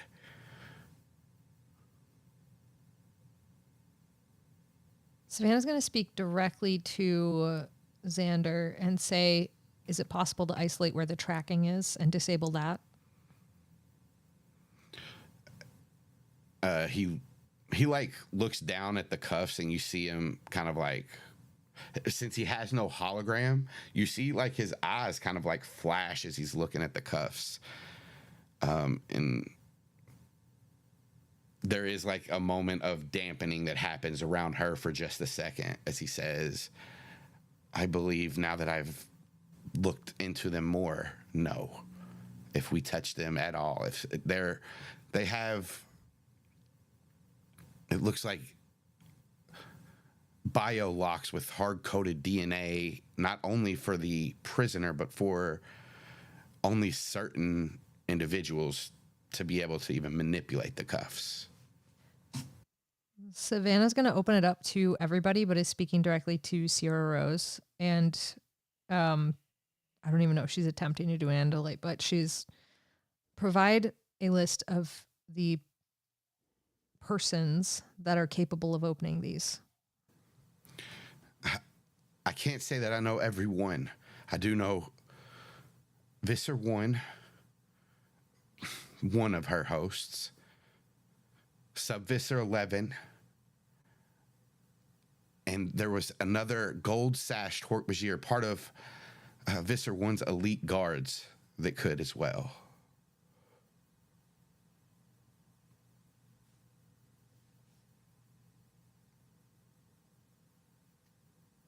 It's a gamble, but do you have one Hork-Bajir? I do not believe it is the gold sash Hork-Bajir from Visser 1's elite guard. Yeah, I don't think so either. We have to move. We have to play keep away for a bit while we sort this out. Is she in on that too? No. That was to everybody but those two. Okay.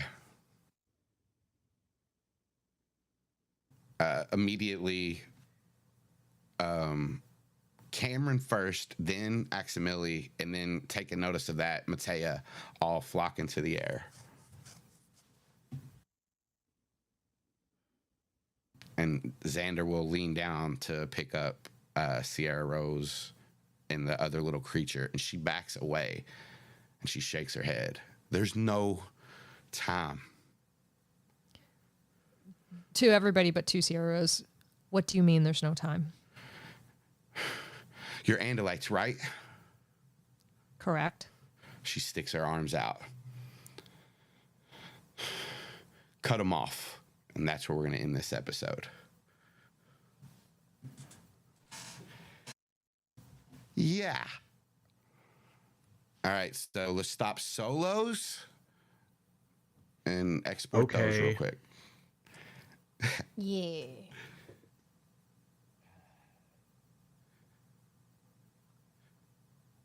Let's check the chat. I'll check the chat now that I stopped my solo. Oh, DM Webby. Oh, I haven't been looking.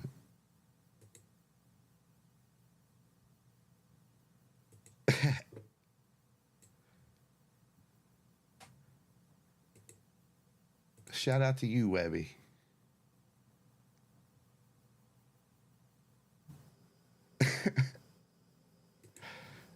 I'll show this.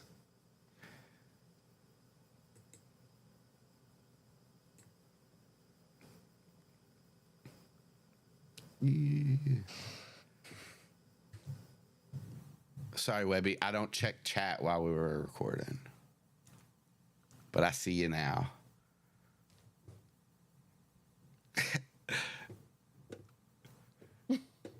He wants you all to cut the hands off. I mean, we might do it. It's either that or we're going to play keep away until one of us can go and record, I guess, a Visser 1 host. Well, Sub-Visser 11 is dead. I have another idea. Oh, good. I love more ideas.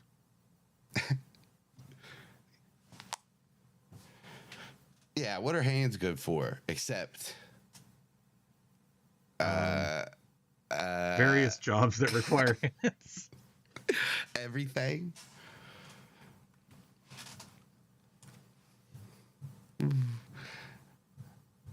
And I know y'all want to play another episode, but we're Yeah. gonna do Herakta less because I think we got, for Fine. one, we got some questions. For two, I think this is a good point, especially after this one.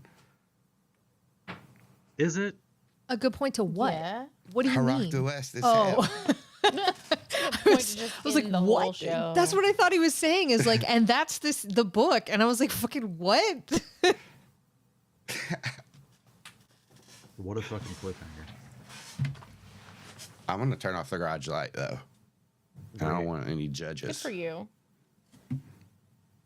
Good for you, man. Austin says, I don't want my dad. Now we're gonna talk shit about Austin while he's gone and he can't hear us because he definitely didn't take Yeah. his headphones with him. Oh, he can he hear definitely- us. He definitely I doesn't know. leave his headphones on while he turns off the garage light like No, a he weirdo. super does. And that's my favorite Yeah. part because I get to say all the weird shit and he has to listen to it while he's physically peeing. It's the only way he can go anymore. It's He the has to only hear way us he- talking. Yeah, yeah. I've been wondering why he's been calling He me has to like be 12 nagged. times a day. Yeah. Just talk shit for a little bit. You just say some. He doesn't even have to say that to me. He just calls it immediately. Yeah. What the fuck do you want, loser? Dude, Maybe I had to call That's how him you the answer other when I day. call. Yeah, that's how I answer when most people call, except for work Yeah. people. It's much more hostile with work people. Yeah. It's much more hostile. Yeah, I called him the other day because we were trying to meet up, and he's like, "Well, well, well, how the tables have turned," and I'm like, "Shut the fuck up, Austin." He's still on one of my most called lists though from that day. Nice. Was this chapter 13? Sure was. It's because I'm staying on your most called list because I need you to pee. Yeah. I don't need you to go pee. No, you do. Yeah, go pee, Alex. No, you need me for you to pee. Oh, I'm here for you to be able to pee European. in the bathroom.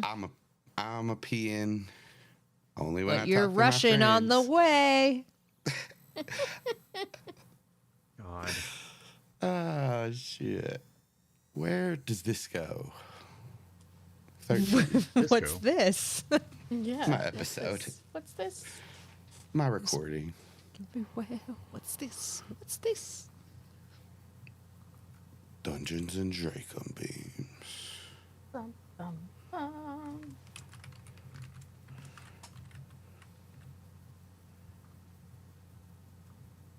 Excuse me.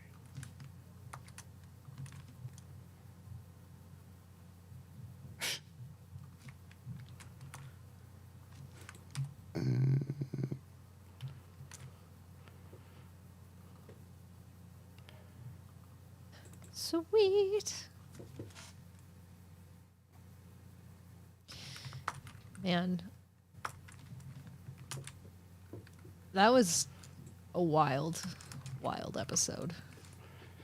Oh Yeah. yeah? Yeah, mostly because Austin made himself laugh because he said something insanely sexual and everyone was going to let it go, but then It- he didn't. Happens. You To know be what's fair, funny? he I says a didn't lot even of notice it. insanely sexual things, and then like that one was the fucking tipping point. That was it. That was when he was like, I cannot control it anymore. Yeah. Webby asked what time it is here. 12:40 Where is American, 11:40 Canadian, which is Eastern and Standard or Eastern and Central. It's 12:40 here in the good I old. guess it's 9:40 European. Webby actually No? lives in Britain. Oh, That's exciting. nice. Webby, Nice. you didn't know I knew Webby. I know I where did. you're at. I did know you knew Webby. No. Webby didn't know I knew he was in Britain Oh, or in England. Yeah, England. Sorry. Shit. I guess I didn't know. Are they the same? Depends on if you. Webby, supported read this man to Brexit or not. filth.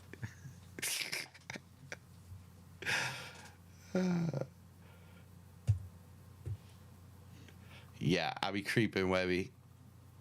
I know everything.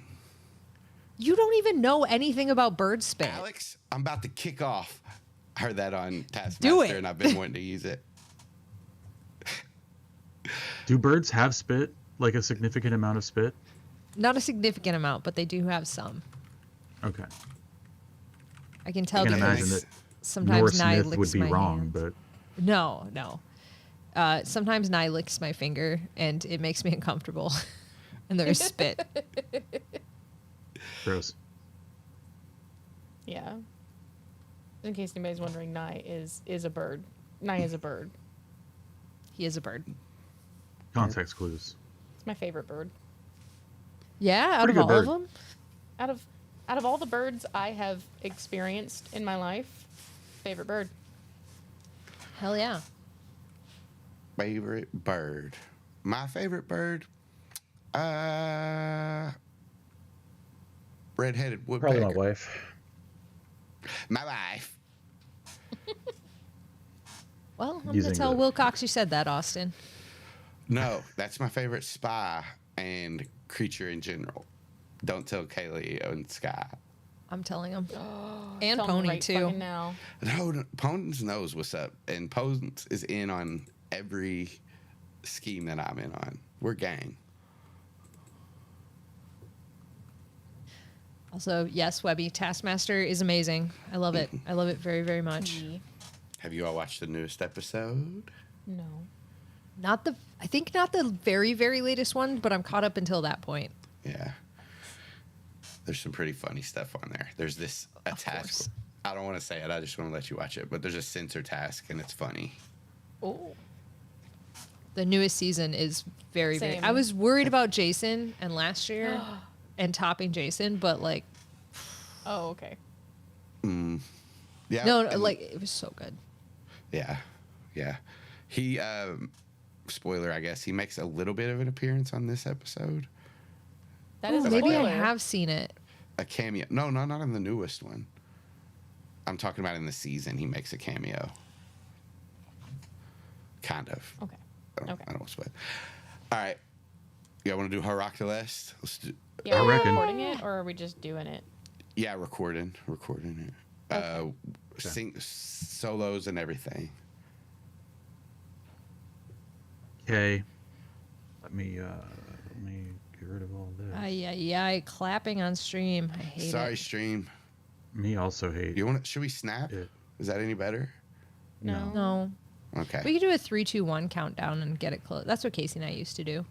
If I'm gonna edit it, it's okay because I use the automatic sync thing and then use my eyes and Oh. ears, so it doesn't. We don't really have to clap if we don't wanna. Awesome. Let's not. Let's count 3, 2, 1, record, and then go. All right.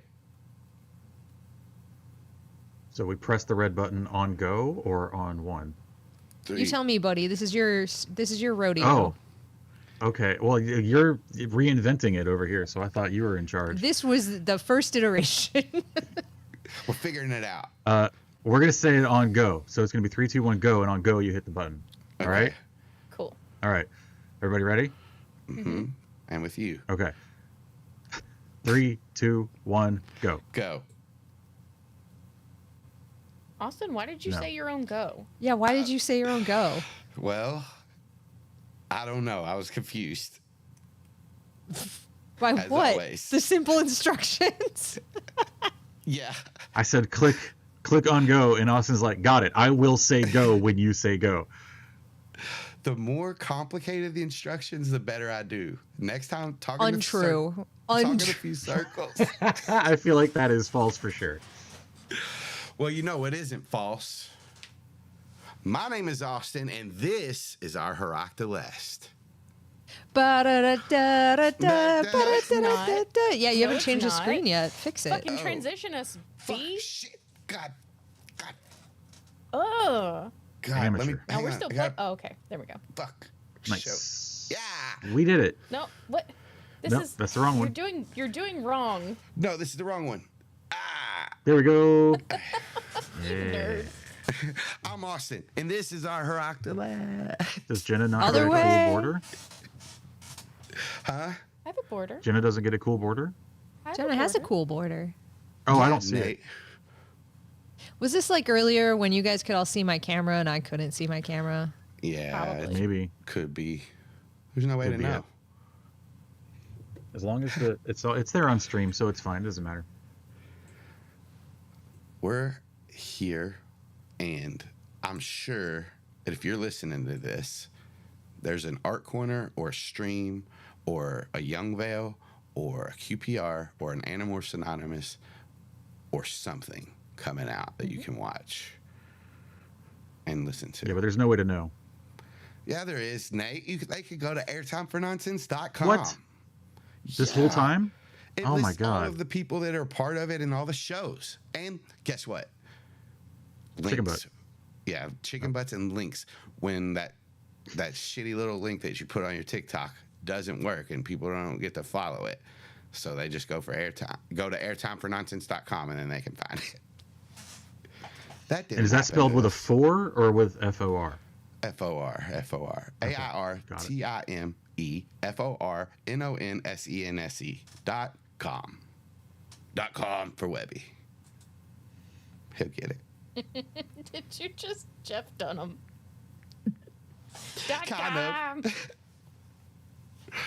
What are we doing here on Heroctolest? Not I'd playing love to know. D&DB, I guess. Nope. We're answering D&DB questions. We haven't done one It's of important. these things in A long time. so long. I think the last one was after Hork-Bajir Chronicles. Oh my god. That's crazy if it was. I think that's when the last one was. Damn. That was no, there had to be a few after that because that was Horkdolest, and I know we had a couple Heroctolests after them. I'm gonna go look at Hork-Delest. Spotify right now. Let's see. Oh god. So, what are your all's? I guess let's talk about this episode real quick, and then we can backtrack into everything else. Let's go Sure. ahead and include this whole book. You know, as much as you guys want to do. What are your favorite? I don't know where to moments? start. Start from chapter 1. Start at the Okay. very beginning. Favorite moments for this book. Whoever wants to go first. Sorry, I'm looking back to see when the last Heroctolest was. Please wait. I shan't. All right, let's do a quick episode by episode. Like, damn, where did we start? Where do we Yeah, start? where did we So, start? Good so lord. I'm my seeing that the God. last Heroctolest was before Megamorphs. Damn. Ooh. It was in the middle of book 4. Okay. Jeez, this And then we starts did- with Pip dying. That's where we fucking started. Ooh. Yeah. Now Drona look, generator, 2 weeks. The meeting with Joan Reese. Oh my god. Because and we're coming off Megamorphs. mhm. Yep. Yeah, I'm gonna say one of my favorite parts is not when Pip died. No. I loved that part. That was my favorite part. Ooh, I'm monster. I'm sorry. I can't even pretend that that's for real. I'm sorry.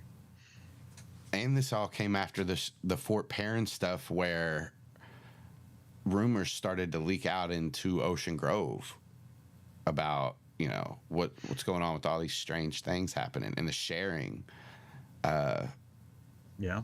up in their community efforts. And we told all that through this is not our first guests on D&DB because Swan was on D&DB, but these are like second, third, fourth, and fifth, and sixth, and seventh guests all this season on D&DB. I'm counting them.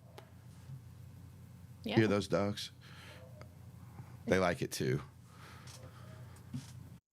I hope So you I have think- a good dinner, Webby. Yes, enjoy your dinner. Enjoy. It'll be amazing. And probably beans and toast. Yeah, I was thinking, is it just beans and toast? But I think one of my favorite parts of this season was like that beginning, working with those other people and making those like little shorts and videos that we put on the first episode. That's not my favorite part of the story of this season. I think like about the production part that was fun. Bangers and mash and Yorkshire puddings. I do love some bangers and mash. Yorkshire. Yorkshire.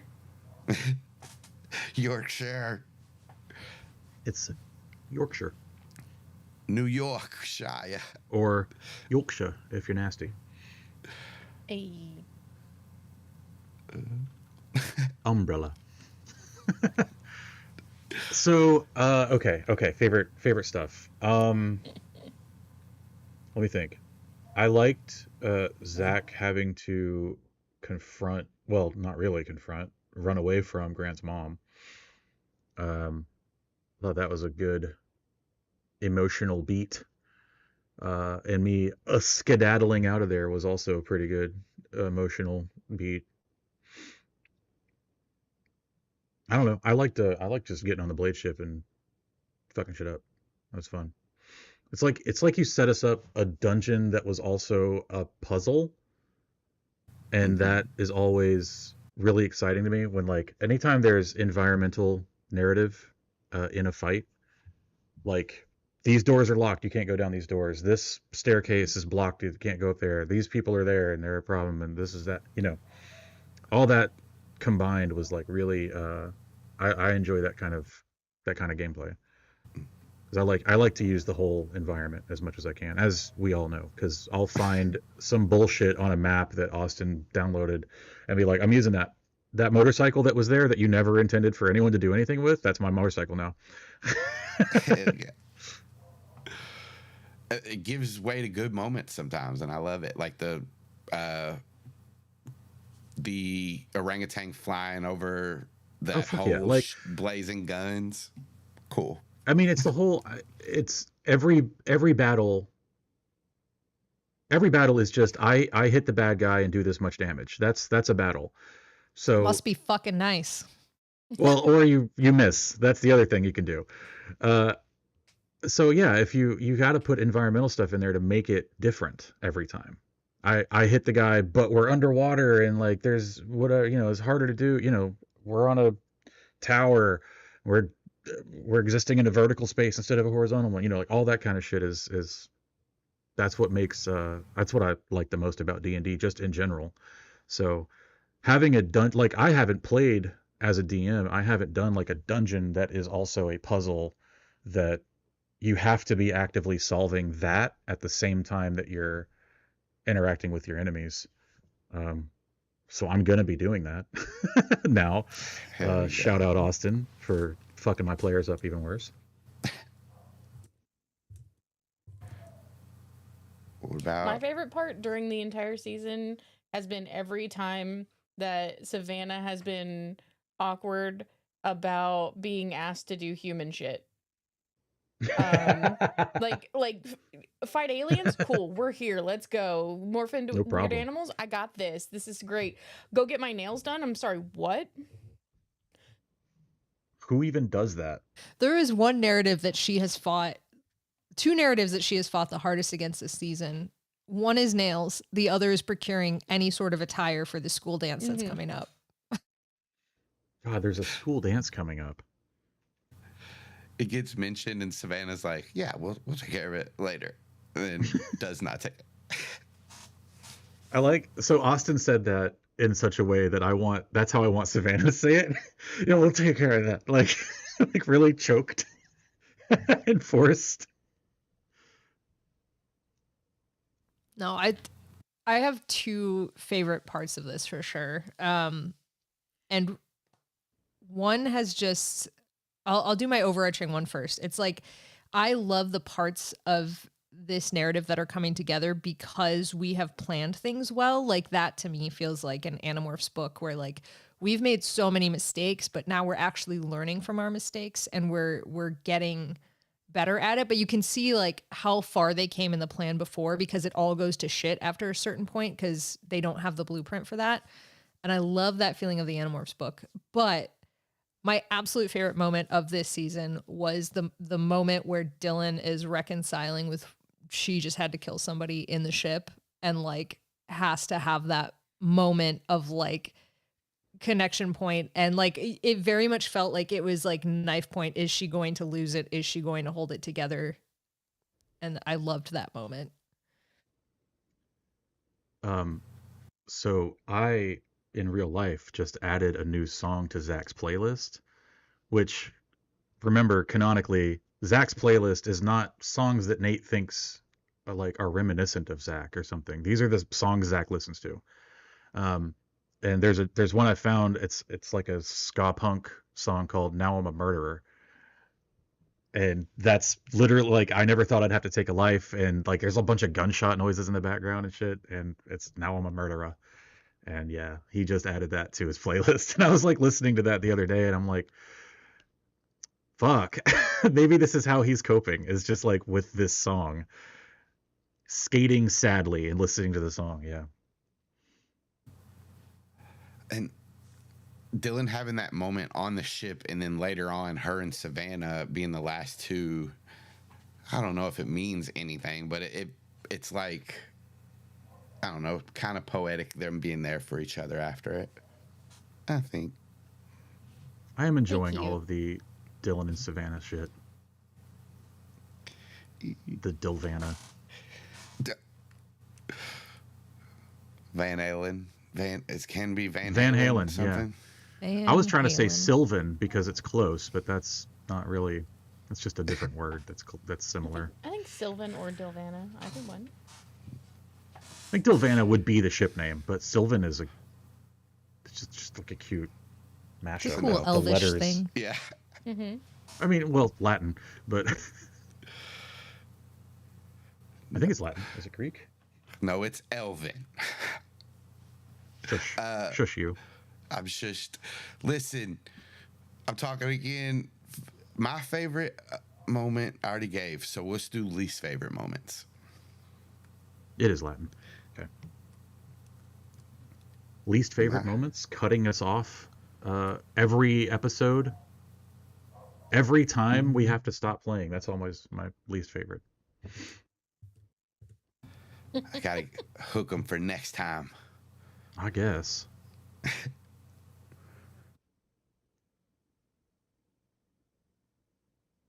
trying to think of a real least favorite. I have a real least favorite, but it's for like 4 different reasons. Throw it out there. Let's go. Strong. So my least favorite was when I can't even remember what I was rolling, but I rolled the wrong stat. And Austin said, it's okay, you can re-roll it. And I did. And like, I had rolled 2 crit 1s in a row. And like, it felt, even though we had all agreed upon that before we saw the numbers, it felt like cheating in that moment. It was at the end of one of the episodes, and you rolled the wrong skill, but we kept the dice roll and just was going to add your modifier, but you had already re-rolled it, and that's when you got that one. Yeah, and it like, and we had already decided beforehand, like without seeing the rolls, how we were going to handle my fuck up, but like rolling those 2 crit 1s, it did feel like I somehow cheated in some way, and because I did not like it. You're used to I'm used to the ones failing. You're supposed to fail in your mind. Yeah, exactly. Success felt bad. I don't even know that it was success. I feel like it was like an 11 or a 12. Like, it wasn't great. It wasn't like, oh, I crit 20 versus crit 1. I cheated the system. It was like, yeah, you did mediocre. You failed, but you didn't die. You failed, but you didn't fuck it up real bad. Yeah. Oh, man. My least favorite moment was picking Robins as the birds that flocked. Getting absolutely schooled on Robins. Yeah. I'm going to take it back. I think. Oh, okay. Oh, sorry. Please go ahead. Oh, I was just going to say my least favorite moment is being yerked. Oh my God. Yeah. Okay. Especially Forget by what I was your about friend. to say. Yeah, that is my least favorite moment. For sure. I was going to say something Just different. Existentially. It's also one of the best moments, but also just existentially, no. From a story beat, it's incredible. But no, I think that Zach feels very gross about the whole thing. Zach handles killing men. Zach has killed many people at this point. I don't know what the body count is, but it's fucking high, and feels worse about yerking Dylan, like easy, like 1,000 times worse. Especially because he thought for sure he was going to be able to control what he saw or like what he felt, and realizing that there was zero control over it, I think was horrifying in like a this is gross way. Like Zach feels very like horrifying, like horrified about it. The worst. Even It hasn't dealt with it at all, by the way. Has not dealt with this in the least bit, because we did it on the ship. Yeah. That was a fun like part of the game for me. Like watching you two squirm was excellent. I love like the reflavor aspect of D&D. That's why we have a whole Animorphs game, is because I just reflavored parts of D&D. Yeah. And to catch you all, like, it's like nothing crazy, but like when Zach says I look this way, and like I if I catch that, I can be like, okay, Dylan, your eyes move without your control. That part is fun to me. Like just finding like little ways to throw it in. I tried to pick up on that, and eventually, like, whenever I was trying to do something, I would be like, all right, I move the arm. Mm-hmm. You know. And I think there was a couple times too that I did it, like most of the time I feel like I tried to make an effort to be like, hey, is it cool if I do XYZ? But there were some times I know for sure that I was like, without Dylan's consent, I just start moving her hands or whatever, right? Mm-hmm. Yeah, and I feel gross about that too. There were times where like Dylan, like you both have control over this body, right? Like it's technically not Dylan's body, even though you're in her mind.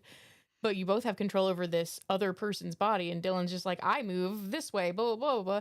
So I just take Zach with me without letting him know, hey, we're about to go over here. Right. And look at this thing.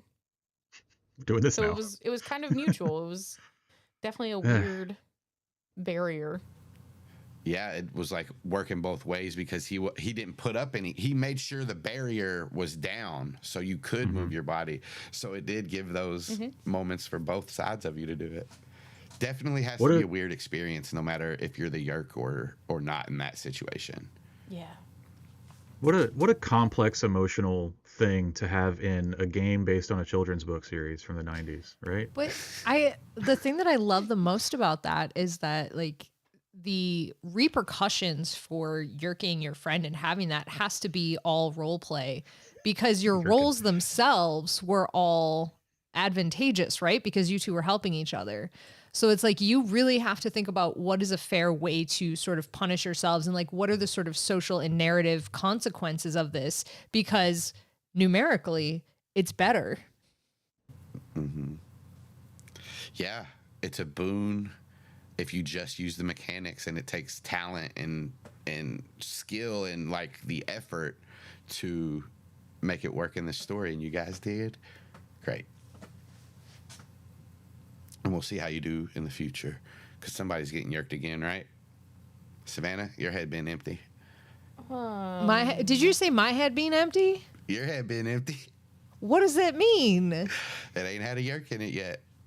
I feel bad. Okay, I don't think Savannah would willingly let anyone yerk her. Like she would not. I don't think she would allow that if she has the choice, and I don't think anyone should allow Savannah to yerk them. Oh shit. Oh man. Listen, it's not that she wouldn't have good intentions. But the best things are done with the best intention. You know it. You know the saying. The road to hell is paved with good intentions, is what you're trying to say. Yeah. Oh, is that the one? Yeah. Bad intentions make bad things.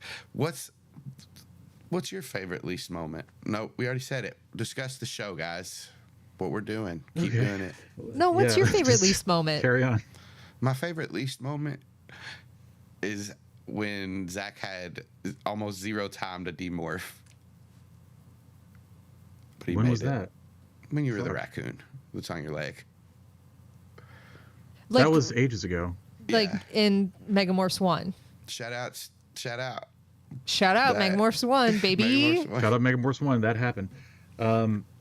Another least favorite moment of mine was when Dylan decided to go spy on Reese's mom on her fucking own without any backup. When opportunity knocks. I guess I'm the sometimes one when knocking. opportunity knocks, you got to pretend you're not home. Ooh, okay. Another favorite moment. Screw what you were talking about. Let's talk about what I want to talk about now. Another favorite moment Thanks. Cool. was when I just was reminded of it, Gonna so I'm go. going I'm there. just gonna I'm leave. going Bye. for it. Yeah, actually, you know what? Fuck you. No, one of my favorite moments was when No. He got when they were at the nail salon and Savannah got in trouble with all the starlings and Dylan was just giving her mad shit for quite a while. Oh, the crow stuff also happened this book. Mm-hmm. The filming the crows. With The whole fucking Cameron and Maitea moment happened Yeah. this book, which was another highlight for me. Mm-hmm. There's also been some Axe and Maitea moments that are Yeah, there has. delectable. This It's is getting a time. We're love gonna show, ask in man. character how Andalites doing it. Oh Leg stuff. shit. There was some good Cameron this book so far. Yeah. Like Cameron's been a heckin' friendo this book. He always is. Yeah. What a himbo. He I love is. It's true. Well, I don't even know how long we've been doing this. 5 years? It's been a while, man. Like 4 and some change. We're almost to 5. 5's in is it July? July-ish. And how long have we been waiting for the fucking dance? 3 years, almost 6 the whole months, time. 4 days, and 8 hours. How long have we been waiting for this trip to Australia? Oh, whole time. 5 years. The whole time. Since before the show started. Still waiting. Speaking of trips that we took to exotic locales, do you want to talk about dinosaurs at all?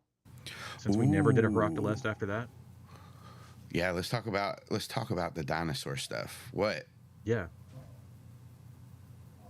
Like how Zach thought he ate his friend. What, Colonel Sanders? Nope. Zach knows he's eaten that friend because he's had so many chickens. Oh, but yeah, when Jeez. the T-Rex. Yeah, no, when Zach morphed to T-Rex because he thought that he needed to get control over that morph because he thought there was going to be a big battle. Wrongly. Yeah, you want to talk about people going off on their own and doing things that are stupid? Hey, that's why Zach hated it so much. And then he said he was pooping. And then he said he was pooping. I had to poop. Sorry, that was a really good one. Seemed like a good idea at the time. Yeah, look, there. I'm not saying there weren't some learning that happened after, but coming to in a dinomorph, thinking you have eaten your friend is pretty not great. Yeah, I bet that sucked. And then being told stop doing stupid shit right after. Oh, Didn't that's help. we haven't had an opportunity to explore it yet, but this has Yeah. been a formative moment for Zach. Good. Poor Zach. Poor Zach. His best friend thinks he's an idiot, and as far as he knows, hates him. So it's a rough time to be a teenage boy with a blonde mullet.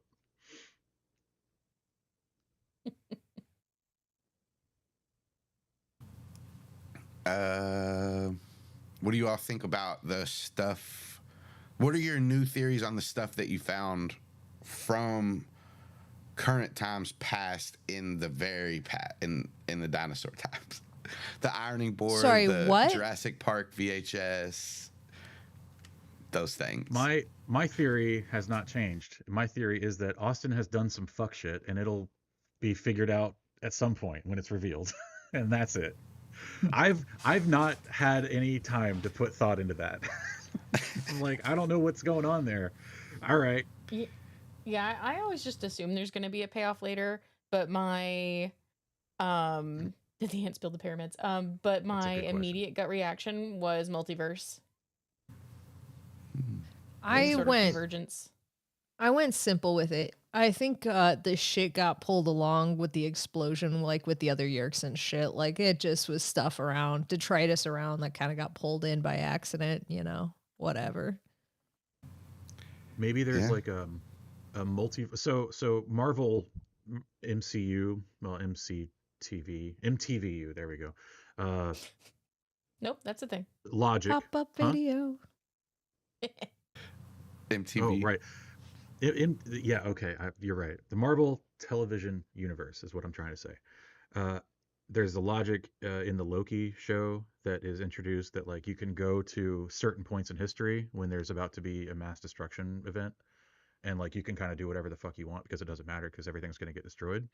And I'm wondering if there could be like a sort of there's like a dump point for accidental time travel, such as with a stereo rip, and that one of those points would be like right before this massive explosion that destroys the entire Earth. And so anytime there has been accidental time travel, shit's got pulled in, and it just gets dumped there, and the Nesk for some reason go and collect it. That's a interesting. Like there's yeah. there's just a sort of central location that stuff goes when there's accidental time travel, kind of like the time space continuum cleaning itself up. But it always places it in front of a place that is about to have a cataclysm. Yeah, yes. One of those events. That's cool to think about because, like, the universe also stores your, you know, the DNA or the matter that you morph with in space somewhere. So it could be some kind of, you know, branched off technology from that. I don't know. It's not. I think it's not even a technology. I think it's like a natural, sort of like a vortex. Yeah, like the way the whirlpool universe corrects is a massively itself. destructive thing, but all of the stuff from the whirlpool goes to the same point. So like anytime there is something that is harming the space-time continuum, there's a place where it goes. And one of those where all the places random socks go? Yeah, random socks are just like when they finally break through all of the layers of ash at Pompeii, they're gonna find. They're gonna find a washing machine, and then if they can manage to get through that, that's where all the socks will be into the vortex. That's my favorite Frozen song.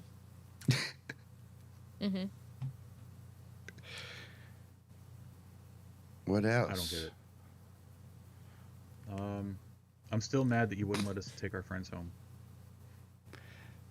Well, all right, this all feels like we're leading into questions here because the very first question that we have on this list has to do with this. Okay, let's go for it. You read them. Me? Yeah. Okay. The first question is from Bean, and Bean said, Bean! I have to do it right. What happened to Colonel Sanders, Austin? You kill another dog? And then Jenna edition and Nightmare. Hang on, I'm looking for the questions. I'll answer this while I'll Don't wait. look for the questions. Answer the questions. Don't look for them. Austin what killed happened millions to of dogs is what happened. I didn't kill anybody. I think the Humanimals did. They caused an explosion. Oh, is Cameron not one of us? Is Maitea not one of us? Is Aximili not one of us? Oh, do you not hold the largest majority share of Humanimals? You no, you forget about Reese and Grant, so no, I don't. Maitea, is she part of it? Is she part of it? Yeah. I think a mass extinction event probably makes you part of the team. Sealed her in. Yeah. Didn't she also say she was part of the team? Is she not acting as part of the team? She is, but that doesn't. I mean, I can act like I'm a LA Laker, but they don't. No, you accept fucking me. can't. We've all acted like we were Austin's friends the whole time, and he just realized it today. So yeah, it took him you weren't. 5 years. Oh, Because well, that was you all- short-lived. You all hounded me about robins, and I could tell that it was off. No, it's a bird. Oh, clack then. Listen, what happened to Colonel Sanders? Yeah, I didn't kill him.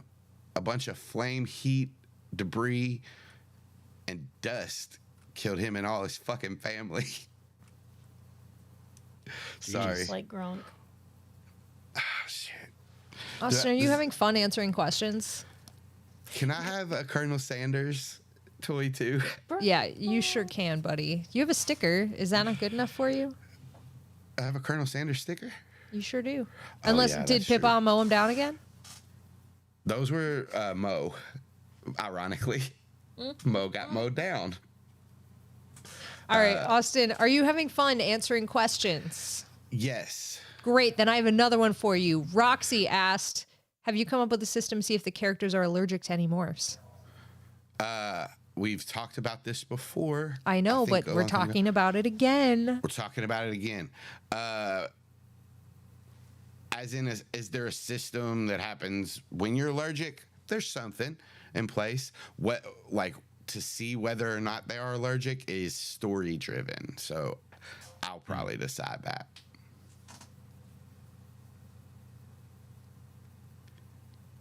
When will you decide that? When will you wear the wigs? time is correct. Not right, correct. That's it. Okay. That's it. All right. Fine, I guess. Okay. Next episode. Oh, next one? Okay. Oh, Got no. it. Next Fucking great. episode, we're allergic. Yeah, allergic to each other. You have to stay away. That's how we start the next book. All right, next question. Okay, next question. It's Roxy asking. This is one that Roxy specifically mentions that Nate will need to be a part of. What would everybody get on their cookout tray? Oh. Okay. Who knows what cookout is? Cook. We do, and Yes. Roxy provided a menu on here. Let me throw it in the chat here so excellent. you can peruse at your leisure. Thank There you you. go. I wanted the Menus Camerons, in the really. chat. I know my Alex own order, but I didn't- don't know what Zach's would be. Are you going to say, didn't you answer? No, didn't you share the questions? I did. can't I I sure find them? did. Well, they're in Oh, here they are. I the got 'em. green I got 'em. room Thank you. in Thank you. a link that's available to everybody. So I know it's really hard. But then I did also share the cookout menu, and the cookout menu is also with those questions. And I did also Cook send it me right up. before we streamed, but it's okay. It's This all is right. My new least favorite moment. When you're provided with all of the things. This is just corporate America 101, everybody. What we've done is we've given you an insight into what it's like to live in corporate America. All right. Yeah, no, this is where, so if you guys are in the Discord, we kind of talked about this a little bit. Like, nobody really gave their answer because, of course, we're doing it on stream. But I did tell Roxy that Savannah doesn't like cheese all that much because every character needs a major flaw. So that was my contribution. It is a very big flaw. Huge flaw. Okay, I think I can go with Zach's. I think I know Zach's. Hell yeah, get it. Zach's starting with a peanut butter banana shake. And then they got quesadillas, like chicken quesadilla, but there's also cheeseburger quesadillas, and I think that he just gets like a tray that has 4 of those on it. Because you can get two quesadillas as a side, and you can also get 2 quesadillas as your main. So you can just get a 4 quesadilla tray. You can also get corn dogs as a side if you want those instead. I'm just, hang on, I'm sorry. I'm just trying to imagine 4 quesadillas on a tray. Yeah. So it's just a styrofoam container, Okay, okay. the segmented thing. And a quesadilla is a tortilla with things in it that's been Right, folded but over. like, is it just Mhm. like stacked 4 high? And No, like, they're are they each full individually wrapped. size? They're this size, right? It's that size tortilla then folded, and then they're wrapped in a tinfoil, or as we say in North Carolina, a tinfoil, and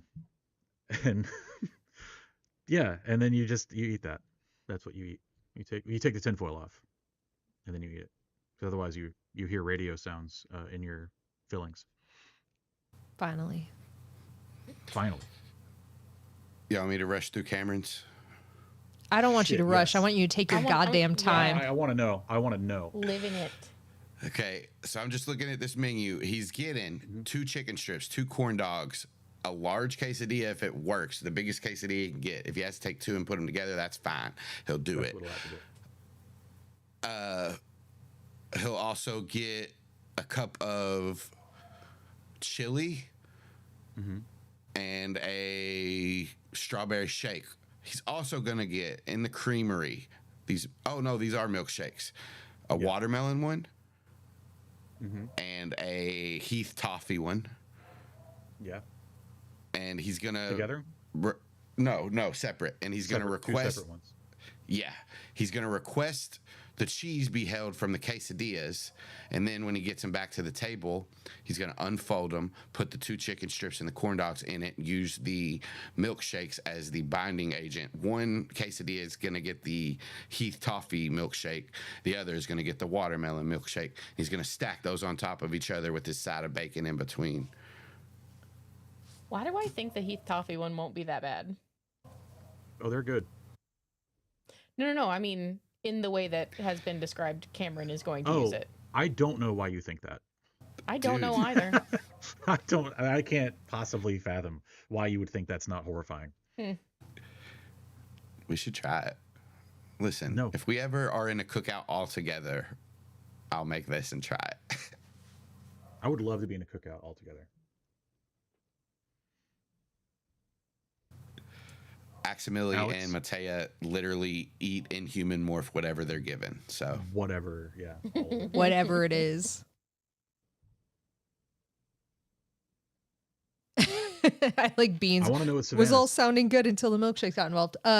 Savannah's I think Savannah is inherently overwhelmed by this entire menu and ends up just getting Cajun fries, and that's all. That's a Hell bummer because yeah. they're bad. Their fries are not good. That's all right. I figured they would be. Fine. Didn't she kinda That's do that? Pretty much the only thing that I eat there, so Really? yeah, You like the fries? they're fine. They're not my Didn't- favorite fast food fries, but Yeah. didn't Savannah do that at the Doc Burger place? She does that a lot. And yeah, the Doc Burger place. And I think that was the whole reason, if I'm remembering correctly, because Doc Burger place was super early on. You're not Yeah. talking about with Dylan, right? Yeah, with the boys early It was on. season 1, I think. Yeah. Yeah, that was because I don't think she had ever said to anyone that like she's a vegetarian, she doesn't eat meat. And so they all just went out there and all the boys were like, I'll get the most massive burger with 14 patties and then I put bacon on it. And she was like, I'll fucking have fries, I guess. The 2 genders. Hi, Roxy. What up, Roxy? we're talking about cookout. We just did your Wait, cookout we order just did your question. So what's Dylan getting? Dylan is going to request the 2 quesadillas, but with no meat. And then she's carbing it up. She's gonna carb it up. She's gonna get hush puppies and onion rings. The hush puppies are fire. Yeah. And then she wants a cheer wine for sure. Oh, I love cheer But- wine. Can I have it though? You gotta have a banana berry milkshake. Banana berry. I haven't had a banana berry. Mm-hmm. That's not like Jenna wouldn't, because that's nasty. Banana, no. But Dylan loves it. Nice. Well, now I'm hungry. Alex is getting And I every can't get one of cookout. those cheesecakes. Ooh. Yeah. Do they have cheese Ooh. sticks? Not that I've I don't seen. think they do. No. Damn. They almost should. had me. Oh, they got white cheddar cheese bites, which are similar. Yeah. Kind of work as cheese sticks. Yeah. Can't Yeah. get the pull as much, but still get the flavor. Right. All right. Next question. Next cue. All right. Guess what? It's another Roxy question. Yeah, also chicken butt. We know Zach's Chicken already, butt. but what would it be everyone's desired cryptid morph and maybe Zach's runner up? Oh, I answered this in chat, but I'll answer it again. Yeah. There are other big feats available. Obviously, the The Squatch, that's the main one. That's who we want. Can't get him, I'll take Yeti. If I can't get that, I'll go Skunk Ape. And if those are all unavailable, then the Fresno Nightcrawlers are hysterical to me. So those would just be funny to have. Those are the walking pants dudes Yeah, I love them. who apparently don't do anything except walk around and look weird on like people's security cameras. I mean, it's a job. It's a I know job. which It's a one Dylan living. wants. Oh, which Like one does Dawn want? Jenna wants Mothman. Of Dylan course. wants the Jersey Devil because that's just punk rock as hell. And Mhm. you can fly. You're basically a dragon, honestly, at that point. They're more demony, aren't they? I mean, they're literally Yeah. devils. That's Well, what it says yeah, in the name. but I said basically a dragon. Okay. All right. Aren't dragons cryptids? Do they count as cryptids? Ooh, do dragons count as cryptids? It's more Yeah, mythical. like in whales or something, right? Like What if you it's know, like lizard man or something like Lizard. like that? a chupacabra? Lizard. Yeah, lizard. Lizard. Oh no, they are cryptids. If you've seen Teen Wolf, that's not a dragon. Never mind. Fuck it. Thought he had something. It's a reptile like being. What is I'm counting it. Savannah's cryptid of choice? Nessie. Yeah. Solid pick. She's into space exploration. Big dinosaur. What's the downside? Live in a loch in Scotland. Good Hmm. weather. Yeah. Yeah, I was gonna ask why not like Champ or something, but you just said Scotland, so yeah, fuck that. Fuck my idea entirely to hell. Scotland, win every time. Yeah. Yeah. What's Cameron's? Well, Aximilian and Matea first. They wouldn't know Oh. what the fuck you're talking about, so they Right. wouldn't That's answer. kind of why I figured we weren't doing it. But what would they But okay. say under pressure to try and sound like they knew what we were talking about if they had to pick them? Do they have cryptids? And like Are there- cryptids. Yeah. The Elemist. I was just gonna say. Yeah, that's a good one actually. So if they have the elements, surely they have other cryptids. Yeah, they have Mothman too. Andalite Mothman. But it has 6 wings. Moth-Delight. Mothman 2. I love it. Mothman Man. Cameron would Monster Man. give 2 answers because you all would tell him the first one's not a cryptid. It would be, I think it's called. Is it the Blob? Not the Blob. What's the sound that comes from deep in the ocean? The Well, blur. or something? Blip or something. oh. Yeah, I know what you're talking Yeah. about. He would say that first, and then people would say that's not a cryptid. And so his final answer would be Santa Claus. At which point we just go, okay, man, and stop Yeah. asking him. Bloop. Yeah. The The bloop. bloop. What is the Yeah. bloop? It's a noise that's unexplained from deep in the depths of the ocean.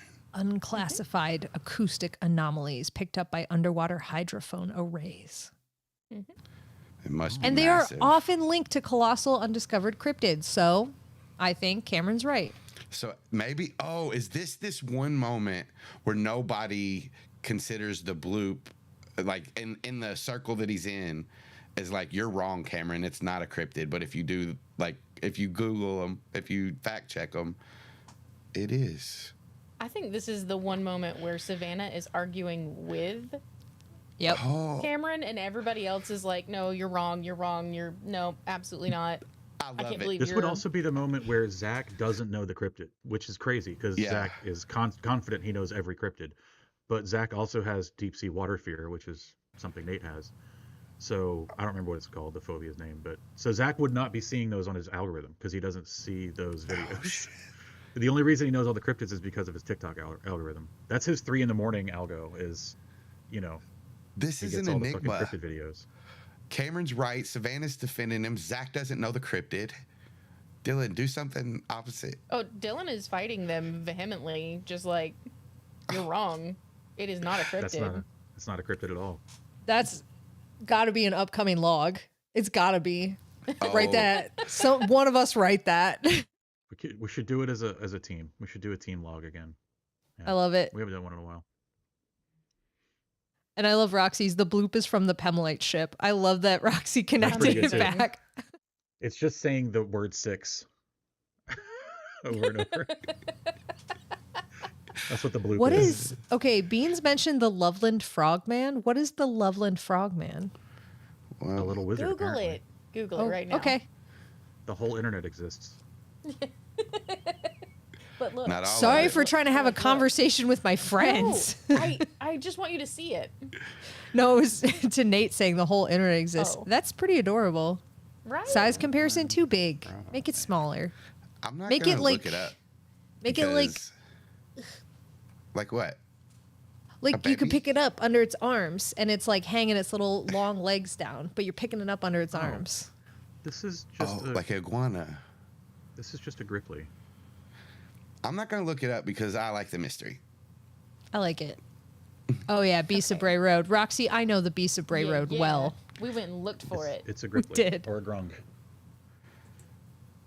I still will never forget the look of horror on the barn owner's face when we were at the barn and she asked where we had come from and we were explaining and Shannon was trying to give like landmarks because it was like the middle of nowhere. And I was like, well, you know, the Beast of Bray Road. And the look that she gave me, I was like, I'll leave. It's fine.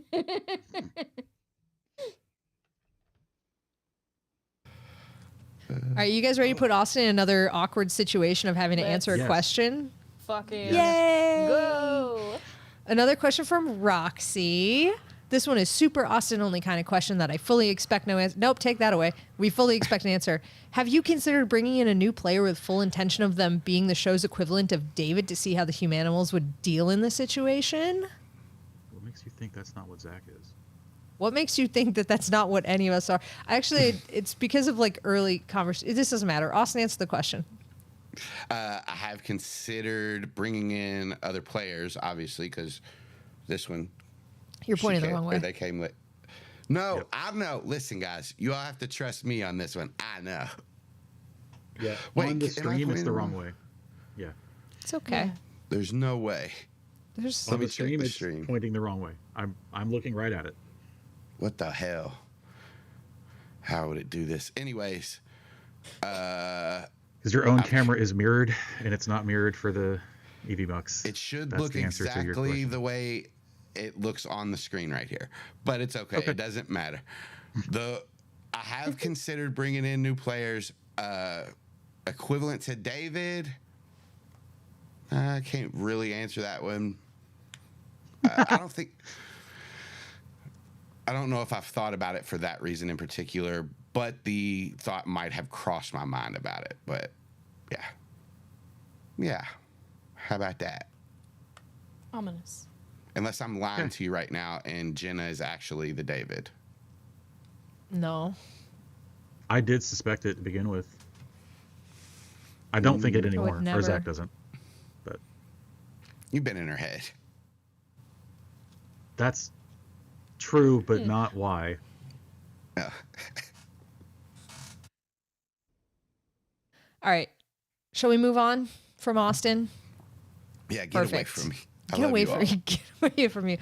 Bean asks, how have you guys been enjoying this arc versus the previous ones? I said versus. Favorite moments, most hated, stressful ones. We covered some of that, but how hard has it been for you to not kill the pets again, Austin? And why'd that person/character do what they did to put everyone in jeopardy?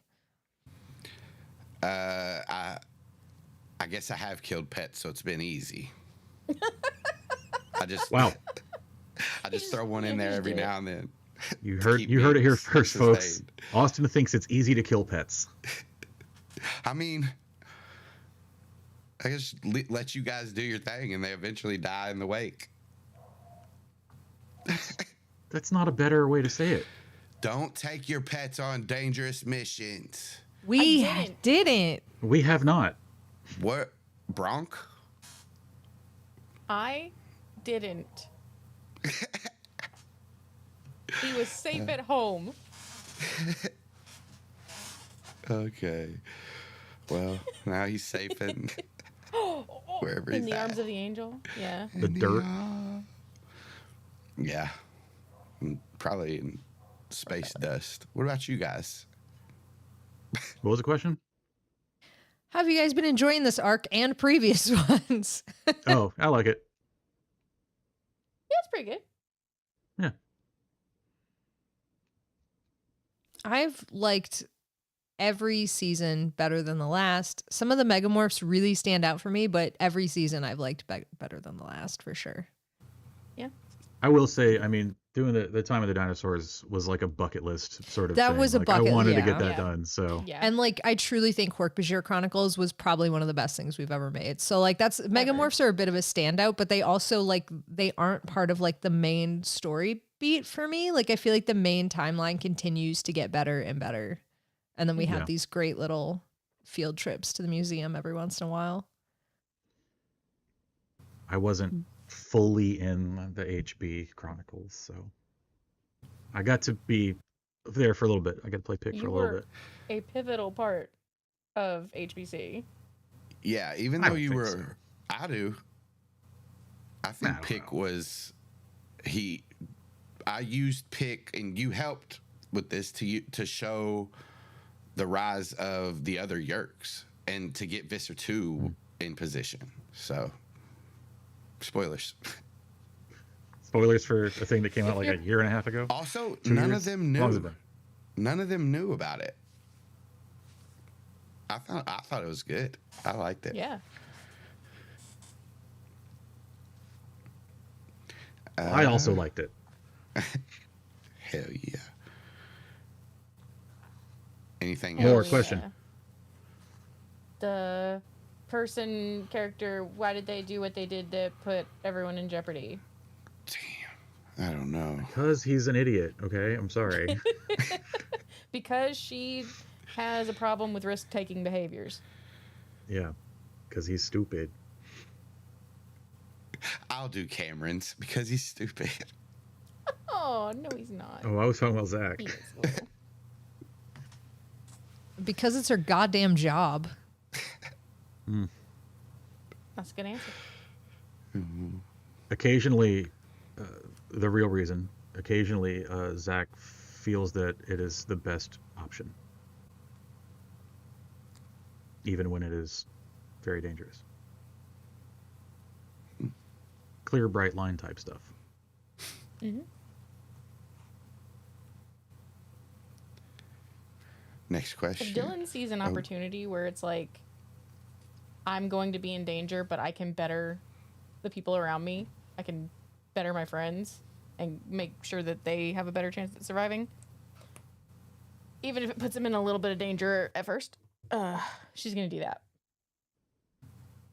Also, she's not afraid to. Well, not afraid. She's willing to like compromise her beliefs a little too to do that. Like, she knew what had to happen during the Time of the Dinosaurs. She knew what she had to do in the Blade ship.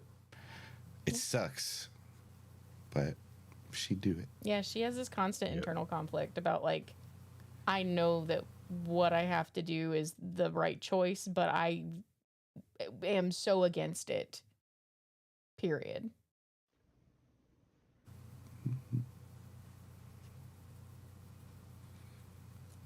No, Roxy, don't put that on me. She wasn't the Tobias.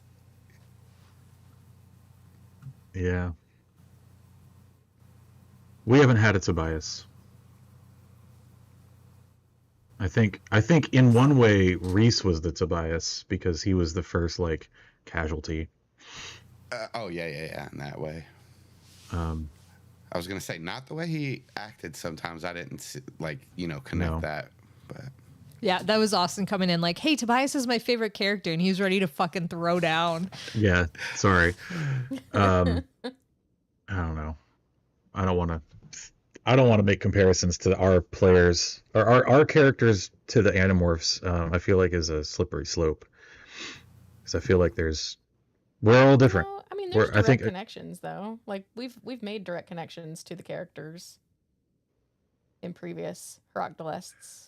We have. I feel it. Well, so I mean, like I know that Zach started off as an intentional attempt to merge Jake and Marco, but I don't know that that's where he is now. I don't really think that's where he is at all.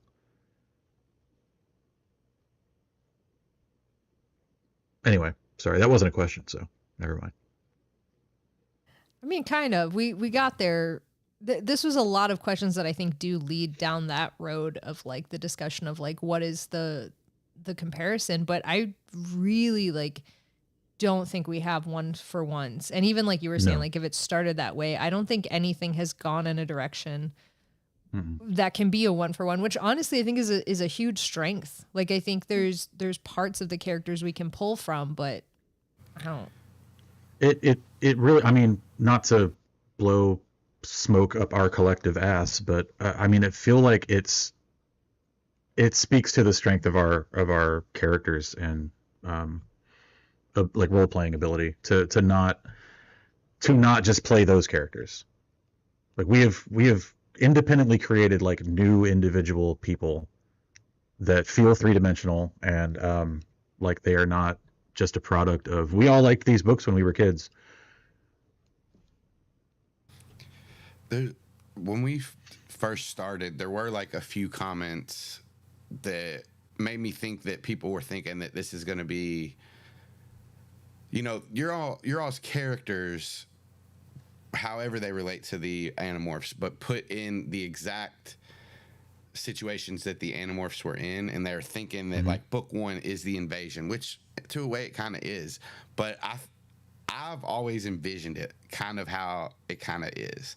Like you all have those situations that are very, very familiar to the Animorphs, but from the jump it was different to me, and Yeah.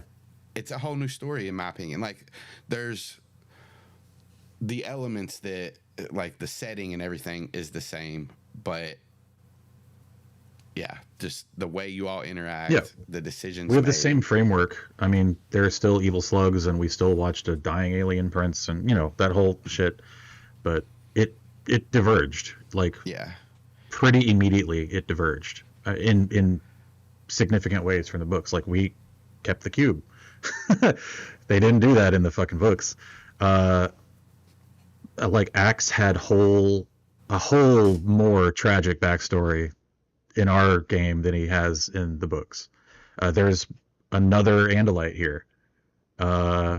We've had actual death on the team from very, very, very early. So, yeah, a lot of very different things. We switched leaders. it feels very cool to make an It's very Animorph cool. story. It is very, very cool.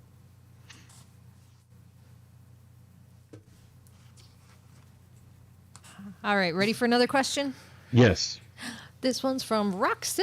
Has there been any standout moments where you've had to fudge a dice roll for the sake of the story? You all tell We me. don't do that. We can't. I'm incapable. It rolls on the screen and everyone can Yeah. see it. We all see everyone's rolls except Austin, who sometimes rolls privately. Not Also- usually on purpose. If I do Like, it, No, I think also usually wanted he to say, clicks the wrong thing. Go ahead. I don't like fudging dice rolls Mm-mm.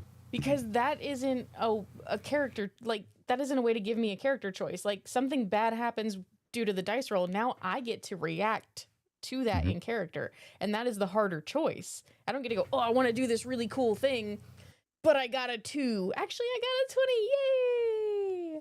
Yay! So I'm gonna do this cool thing. I can go, I want to do this really cool thing, but I got a 2. Yep. So now I have to react to the disappointment of wanting to do this really cool thing. I will say, as a DM, the closest I have done is like I'll make a character roll something, a player like roll or whatever, you know, and then if it's like an opposed strength check or whatever, I'll just fudge it so that they succeed if that's better for the story. Sometimes I fudge it so that I've won if that's better for the story. But Yeah, I think it's different when you're DMing. when you're DMing, it's When you- okay to 'cause you're- sometimes fudge. You're directing. Yeah. But no, as a player, I don't fudge. I just don't. I don't Yeah. pretend. It's unless I have an inspiration or something like that, I can actually add to it. But that's why we fight tooth and nail for for inspirations and advantages and all that shit, because sometimes we really want the roll to work. Alex, you ever fudge rolls? Roxy, Do you ever get a Roxy, 20 and question. pretend it's a 1? Roxy, question for you. What fucking roles do you think I'm fudging on this show? I'm sorry. Do you think I'm doing too well? Do you think that maybe sometimes I'm mediocre so close to the sun? What do you mean?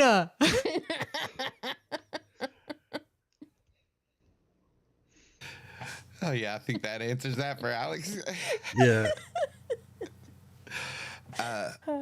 Austin only fakes die rolls when he's got to kill a pet. Otherwise, he Yeah, just, then it's like, always a crit 20 to kill him. Yep, Yeah. yep. The pet rolled a crit 1. Against oh no, gravity. your pet died. What a surprise. Austin heard of the game Neopets and he thought, not on my watch. No, exactly. Absolutely not. All Neopets die. Every single one of them. So, They don't. Wow. okay. Oh, I thought that was Kaylee. It wasn't. Kaylee's outside in the sun. Yay. I feel like, even as a DM, I don't really fudge dice rolls at all, because if I don't want something to happen, I'm just going to narrate the story and not even ask for a dice roll. However, I can admit that on D&DB, and probably late starters and probably any game that I've played with you all, I have fudged rolls, but they were yours. So say you hit a enemy for 7 damage and they have 9 hit points and the combat's been going on for 3 hours. Yeah, you'll sometimes... That was enough. Yeah. I appreciate that about you. When I'm what the fuck DMing, why is it taking you so long to kill this thing? Please. yeah. When I DM, a monster has as many hit points as it takes for the battle to still be fun. Yeah. When it's no longer fun, it died. Good work. Yeah. I've done the same thing in my home games. I try not to do them on here because I want there to be like concrete things that you all get to, like, I don't know, it cheapens it sometimes for me. Not all the time, because it's like good for fun, but say the dice rolls, how they've worked out, you know, Savannah's been getting her ass kicked the whole fight, and then the momentum shifts, and there is like a chance that Savannah could, you know, be the hero for this in combat encounter, but then Aximili is going to do, you know, enough damage to kill the thing, but the story thing would have made it better if Savannah did it. I forgot where I was going with that. So then you'll fudge it so that Axe doesn't kill it? No, it was more that I don't want to fudge in that way, because like, yeah, it could end the combat and everybody could be safe, but I want to keep the concrete hit points if that comes up, so Savannah can deal those last 2 if that's the way it falls out. Like, I don't want to cheapen anybody else by fudging the rules. So it's a complicated process that all takes place up here. Doesn't. And Roxy was adding in chat that this was a question that's kind of throwing shade at the McElroys a bit. And like, yeah, when I listened to that, because I used to listen to the Adventure Zone quite a bit, when Travis was talking about how he was like rolling 18s all season because he thought it would be better for the story and better for the storytelling, I remember even from the jump being like, that's fucked up, dude. Like, that's not my bag. That's not D&D, like, at that point. Yeah. No. When I was listening to the Adventure Zone, I was fully bought in that he was just getting these rolls. Yep. Because as you guys have seen, some of us are dice blessed. Yeah. Some of us are real good at dice. Yeah. And Really some good of at us D&D. don't touch Digital other dice. people's dice when we're at cons Correct. together in case the bad connects. You get some stank Yeah, on them. Some of us have to roll other people's dice to bless them. Yeah, which and I it should- lasts I should for do again times. soon. Yeah. Yeah. Yeah, at that point, play a different game. Don't. Yeah. Oh, okay. Play Monopoly. Play Parcheesi. Dude, okay, can I tell you, like, just talking about like good and bad dice rolls, my bad luck extends so far that when I'm playing Pokemon trading card game and I'm doing battles, I never try to put a Pokemon in play that has a coin flip attached to it, because I always hit 0 all the way down, and it makes me so angry. I did it 3 times in a row the other day. 3 coins to flip, 3 nothings 3 times. I was like, fuck this. Was it a Moltres that you were using? No, my Moltres, other than the energy share, my Moltres doesn't. I That use the Moltres EX. is It's fire for the energy share, but not for like it takes the so energy long. share sometimes is okay, but like yeah, sometimes I'll get like 1 on the energy share. There is a card somewhere that it says like if you have to flip a coin or something like that, the answer will always be heads on the first flip or something like that. So look for that one. That I'll might do, be a good I'll card for do you. my best. Oh my god! And I yes, didn't know you Bean. was battling. Yes, please to dice. Please, yes to yeah, I battle on there. Not well. I want to talk to you about it, but we'll do that later on our. All right. Another question. And this one I'm super interested in. So Roxy asked, has listener reaction skewed how you play your characters at all? Listener reaction? People listen to this shit? No. I'll go. Oh, okay, never mind. Do it. Oh, go ahead. Please. The answer is no. And this is gonna sound, I don't know how this is gonna sound. I'm just gonna say it. I don't play my character for you. I don't play my character for listeners. I don't play my character for the other people that are here. I play my character for me. Is it amazing when somebody picks up on something that I'm doing with my character? Fuck yeah, I adore that. But I'm not gonna change the way I'm playing them for better reactions. Yeah, I think that's the only way usually you working can do through it. something with the character. I think, I think that's the only way to make it authentic is to, Yeah. like, I think you could tell if we were changing it. Yeah. You know what I Also mean? And that. it wouldn't feel as good anymore. It'd be like when there's bad writing in the 5th season of a show or something, and you're just like, why did they do that? It's like fan service type shit. You're like, I don't know, gross. There's also like these take place. We record 2 weeks apart, but the episodes take place over a week in game, and they're like months long recordings. So if we like had one recording that did this, we heard something from a fan, and then like the next episode it was changed, it wouldn't look Be right. crazy. Like because you're listening to it different than they're being recorded. If that makes sense. There's time in between that seems longer, but you don't have that much time to develop a new characteristic in game. Yeah. So Yeah. I will and say, I didn't mean to go. Go ahead, please. no, you. Well, I was gonna talk about changes that I have made to Zach, based on what I think would be public perception, but I don't know for sure, right? If that makes sense. One was actually doing a voice, which I didn't do for like a book or something, a book or two. And I don't know why I never did. I think that I was scared to or something. it was on and off the first season, but you Yeah. started to do it more and more after that. The other is changing how he approaches relationships, because I wanted to play him very like happy-go-lucky and like just chill and cool and like hanging out and whatever, and I quickly realized it felt very misogynistic, and that's not remotely the energy I wanted. So yeah, now I'm like, no, let me he's gonna like settle down a little and not just be kissing everybody who's got a pulse. But that was kind of my own input as well, not just like that didn't come from any listener reactions or anything, not that were voiced to me anyway. Yee. Anyway, what were you saying, Jenna? I forgot. Cool, that's why I wanted you to go. I don't know. I forgot. Alex, That's on me, not on you. All right.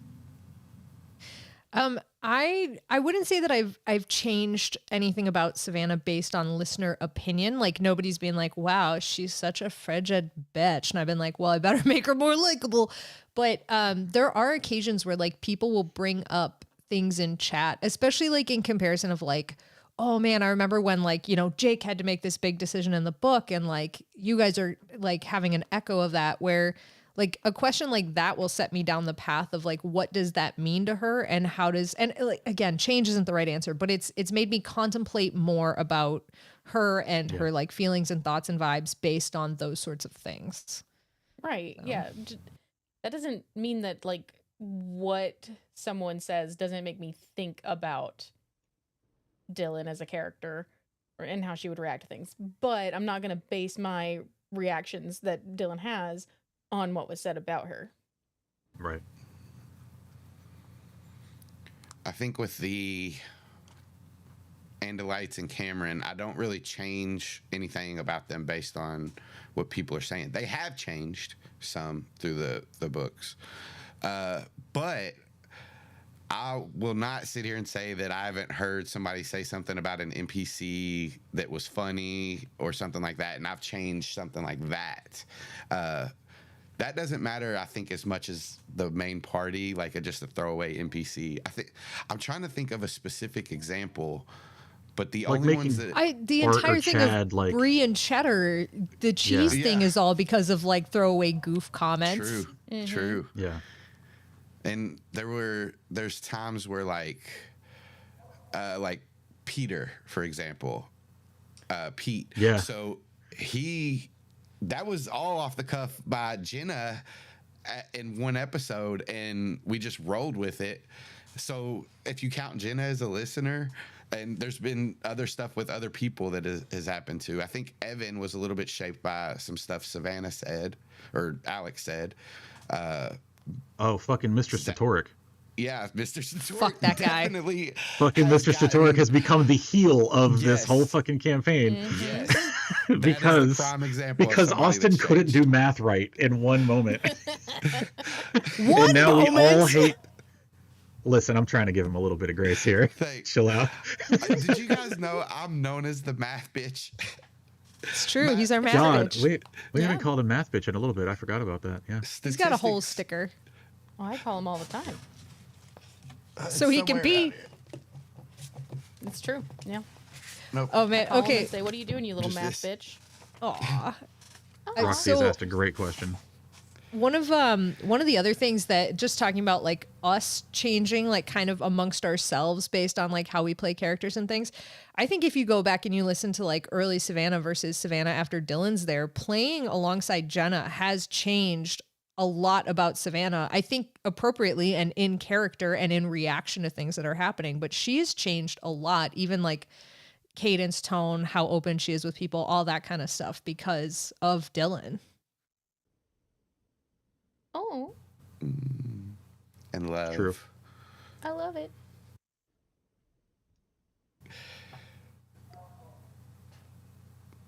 Roxy had a follow-up question to that, you said? Who's going to let Peter know the group thing isn't happening? Oh, yeah. Oh my God, Peter. Not Savannah. not Zach, because Zach can't Not even tell it. Melissa that it's not happening. It might be Well, I Zach. mean, the group thing doesn't have to not happen. It's just, Dylan and Savannah are going together alone. Yeah, so that was the group. The group's gone now. Now there's no group. So now it's just Zach and Peter going. Zach and Peter and whatever three Melissa. girls or something that Zach said sure Oh, to. yeah. That's a group. It is a group, but Zach, I don't know. There was a whole Patreon thing. I don't know if I'm allowed to disclose it. This is a 90s episode, is what it is. So that was the thing. It was a whole it was Zach Morris taking two girls to the same restaurant. Fucking thing from Saved by the Bell. Oh, with accidentally thought-speaking lines into his head that he's Oh my found on God, the internet. no, absolutely not. That's so good. Zach would know better than to think that Oh my God. to let Axe Cyrano Divergiac him. Max and Zach Max in Zach Morph and Zach swapping tables Yes, back and forth yes, throughout yes, the night. Right. yes. Now that's compelling. I'll give you Do that. it. Do it. Do it. I mean, don't have any control. Zach's over not it. going to, but anyway. It's just Chili Dad all over again. Okay, the next question flows so perfectly into this. Can I interject it?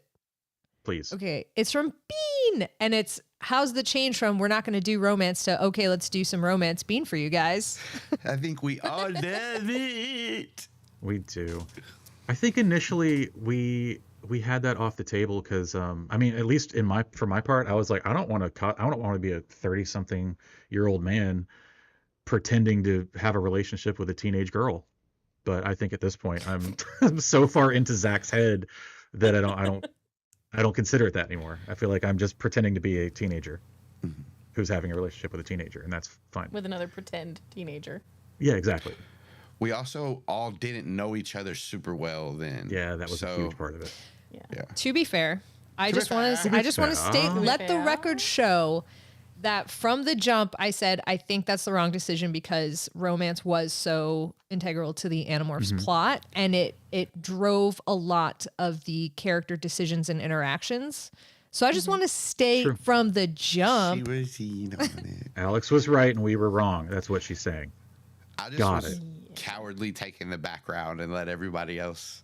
Austin didn't know. Austin at the time thought that I was such like a kind, logical, quiet person that like just wanted to learn how to play a game. And then now he's afraid. Yes. As he should be. Yes. I came into this Both show correct. and it was, we're not going to do romance. And then the hummingbird moment happened. And I was like, we're going to do romance, my guy. No, we're I'm doing sorry. romance. Yeah, I think was that decision like book 4, like the beginning of book 4, where we just kind of were like, fuck it, we're turning it on. I think Hell so. Yeah. Turned it Yeah, on. that was the in between. I mean, like we literally had a discussion about it. I don't know. I Yeah. don't remember if everyone was there, but I know I talked to Austin, and I was like, yeah, Zach's gonna have a girlfriend or 5, and Yeah, we did. Like- We had a little meeting Yeah. where we did discuss it. And it Yeah. was just so I couldn't remember if it was all organically of us. moving that way that it was like Yeah. it was like, okay, are we going to like figure out a way to like stop this and subvert it, or do we just let it do what the story wants to do? yeah. It also, God, I feel like there's an even an in-universe justification, right? Where like, okay, we're all experiencing the horror of war now. Maybe it's time to explore heightened emotions, in a different way. Not as an outlet, because that's like that kind of colors it the wrong way. But you know what I'm saying? Like that's An a extension. coping like a- mechanism. Yeah. Yeah. Yeah. Yeah. We were very healthy about it, chat. We talked about it and decided together. And we love it. We love it. It's pretty good. It's pretty good. It is the right decision, I think. I think it was also Austin being like, I really need to explore going on a date with Rena now. And the rest of us were like, yeah, you do. Get it. And The with fact that nothing- Austin does have to be everyone's girlfriend, except Dylan and Savannah. I was about to say, Like, I'll have yeah. to be your girlfriend and my girlfriend. well, I guess what I meant was you have to be various girlfriends. Yeah. Or wives Yeah. and mothers. Well, yeah, true. and mothers. Moms and dads. Austin's a very husbands and good wives. mother. And motherfuckers. And motherfuckers. Yeah. And sons of Keep bitches. Steve's, Hey, keep can we have a Steve's name shirt out of that your says mouth. Austin is my mom and dad? Yes. Austin is my mom and dad, comma, fucker. I want a shirt that says "In the Blade Ship, straight up York" in it. Straight up.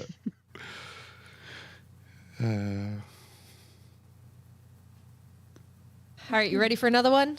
Yes, Yeah, please. yeah. All right, this one's from Victory Bell Matt. If you could pick one Animorphs book to get a D&DB version of, what would it be? Alternatively, if you want to give Austin ideas, what book would you most be terrified to see adapted? Starfish book. Yeah. Terrified. That's- That's terrified, right? That's the answer. No. I want 2 Zacks. Oh. One cup. I want 2 Zacks, 1 cup. That's right. Two Hate that. Zacks, one suction it. cup. I feel like having the Zack that My octopus teacher. Oh my god. My What manga are you writing right now? I believe what we're on right now is 2 Zacks, 1 suction cup, my octopus teacher. Jesus. It would be fun to have any of us split into 2 personalities. I mean, I'm selfish, so I want to do it with Zach, but whatever. Hey, can I say I don't want to do it, which probably means that I'm gonna have to do it, but I don't want to Yeah, do you it. fucked up. You just fucked up. I don't want to do it. I fear what Dylan's two halves would be. Yeah. Yeah. What would they be? For all of you. I know. Follow-up question. Follow-up question. Go ahead and say Dylan's. Just get it out of the way. Do you want me to? Oh, I don't know. Austin, is this a real question? Personally, desperately, but I don't know that we want to reveal that now. Just in case. I know we've said something like it before on a Heroclist, but yeah, let's fucking... He said if we want to give Austin ideas and stuff, so let's just keep it as an idea in the chamber for a bullet that's coming later. Verdant chamber. Chamber. I have to tell you one that I really want to see, and it's sort of conceptual, so stick with me on this one. I think we've had a lot of like big decisions in book that have like we could find parallels for, but I want to see someone make the Cassie trusting the Yerkes decision. I want to see the butterfly book. I want to see book 19 and what that means to the group that we have. That is We won't do literally that. my answer. We would never do that because we are all actually tactical thinking. But we're not. We're not. Yeah, We're we not. are. Every one of us is. But some of us make emotional decisions. yeah, we do. And I think like I can give like my personal example of that is Savannah handed over the morph cube to future Cameron with no payoff. Zach would have done that too. And Cameron takes orders well, think Zach but did he's well. very Orders? impulsive. Orders? But he's impulsive too, so. And it's I got to what think it's how like- Zach would actually handle that. And like for me, it's a lot more not about like, oh, this is tactical or not, but it's like it's somebody taking that really big swing and trusting when they have no massive reason to be on their own personal field. Like that's what it is for me. I want to get to that decision and watch that happen and how it plays out. I think Zach would never do it. There are several be- characters though that like want to believe that everyone is not all bad. Period. Oh, sure. Oh, Zach wants to believe that too, but absolutely would not leave that up to like trust. Yeah. It Sorry. definitely This is depends on- Nate has a personal hang up about that book. So I feel very, very, very strongly about that book. As you all know. I've talked about it a lot. Yeah. What about you, Austin? What are your THOTs? Book 54 was pretty good. Austin's like, I want it to end. Can one of you fucking die so I can have my Sundays back, please? I'm fucking sick of this shit. I keep giving you the option to kill me. Yeah, we keep trying to die. What's your Yeah, but fucking I'd problem? have to kill you all, and then people will be pissed off. Oh no, Austin can't do a TPK. That's fucking weak sauce, bro. Just pretend we're all pets. It's easy. All them bitches. Can you all morph your various pets? Yeah, no for- problem. at the Again? same Sure. time? Yeah. Yeah, at the same time. How dare you? I have 1,000 books of the Animorphs that I want to do. Well, there's not 1,000. Yeah, I'd love to know where these other books are. I would take a few books and turn them into multiple books.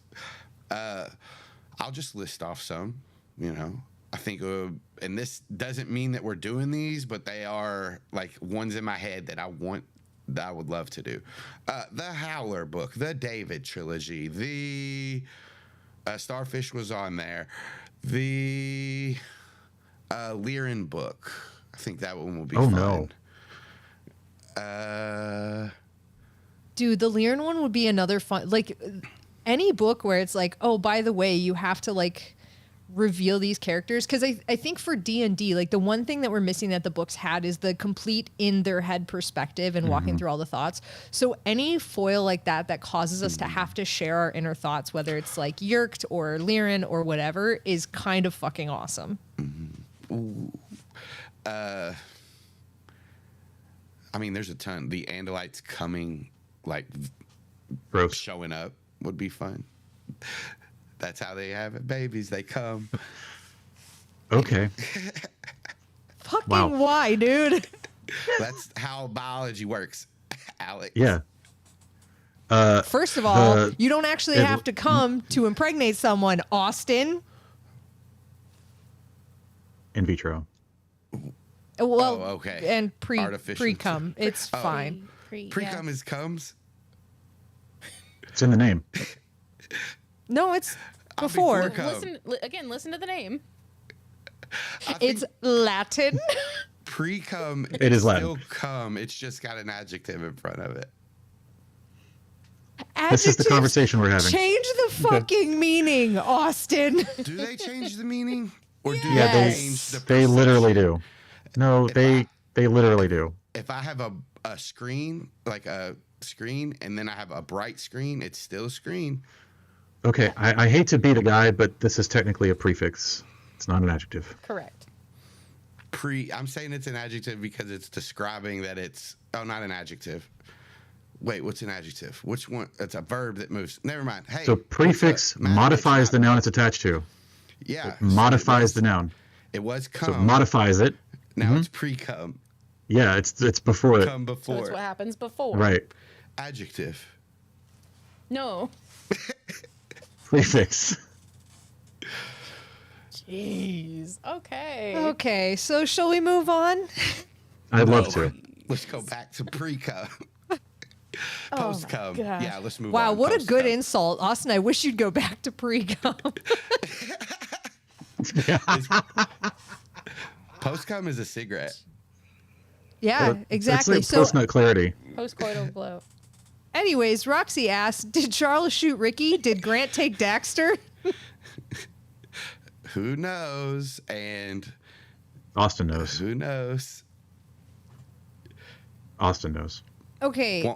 Won't answer feel- the first one. Yeah, won't answer the first one. Let's explore the second one. Did Grant take Daxter? I mean, he spent a lot of time taking a lot of our fucking shit that wasn't his to take. So why not the cat, Austin? Because he would have had to go back and potentially face his parents. So I'm going to say Daxter did not go. Ooh. Plus, I think he had the jelly bean at the cabin. So Yeah, it's we know like- he did. And the fucking gun. Yeah, and the Dracon That's beam. okay. We have a Dracon beam now. It's okay. Yeah. Yeah, Grant was the DM's way of cleaning up all the cool shit that he didn't want us to have anymore. Yeah. I think sometimes based on, I won't call out the specific item, but I think it's also a way for Austin to like, Austin kept trying to throw out story threads that we just kept slapping away, like Akimbe Mutomboing away. And so he gave us too many threads. And so it was his way of like consolidating the threads down to like, by the way, there's just one of these now. Figure out what the fuck this is and what it does. And we still said,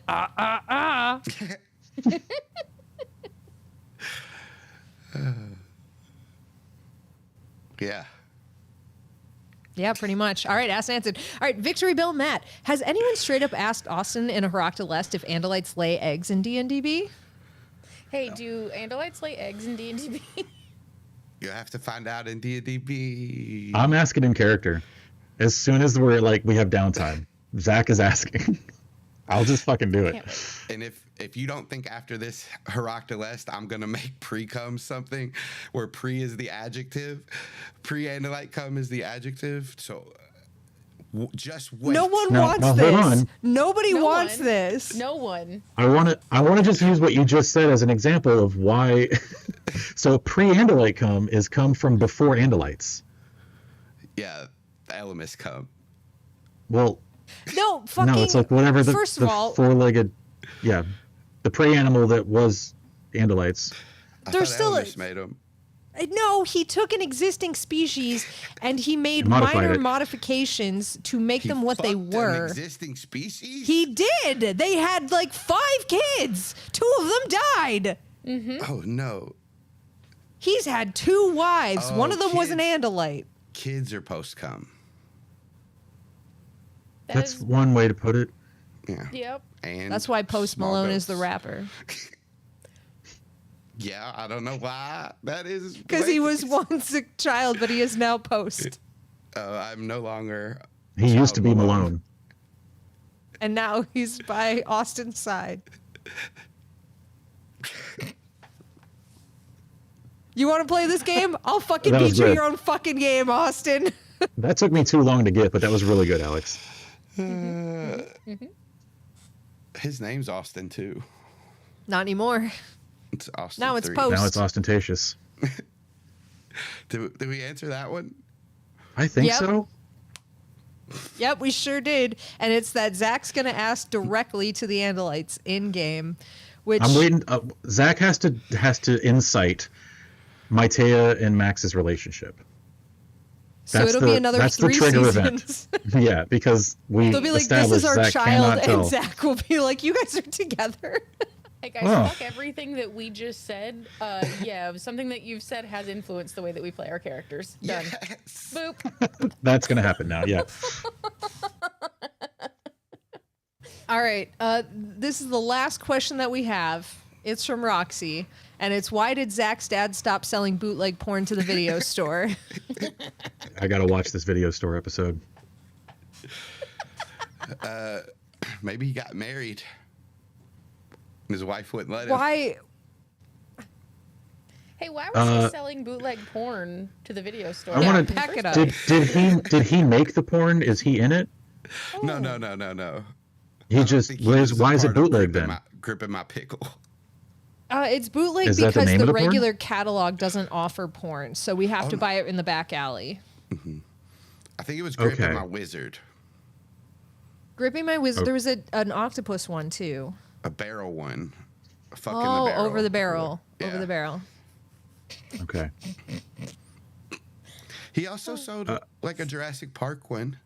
So Yes, but that was not porn. That was horror. yeah, that wasn't porn.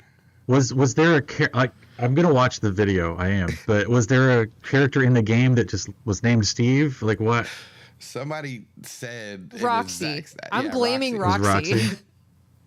But why was it Zach's dad? She Don't know.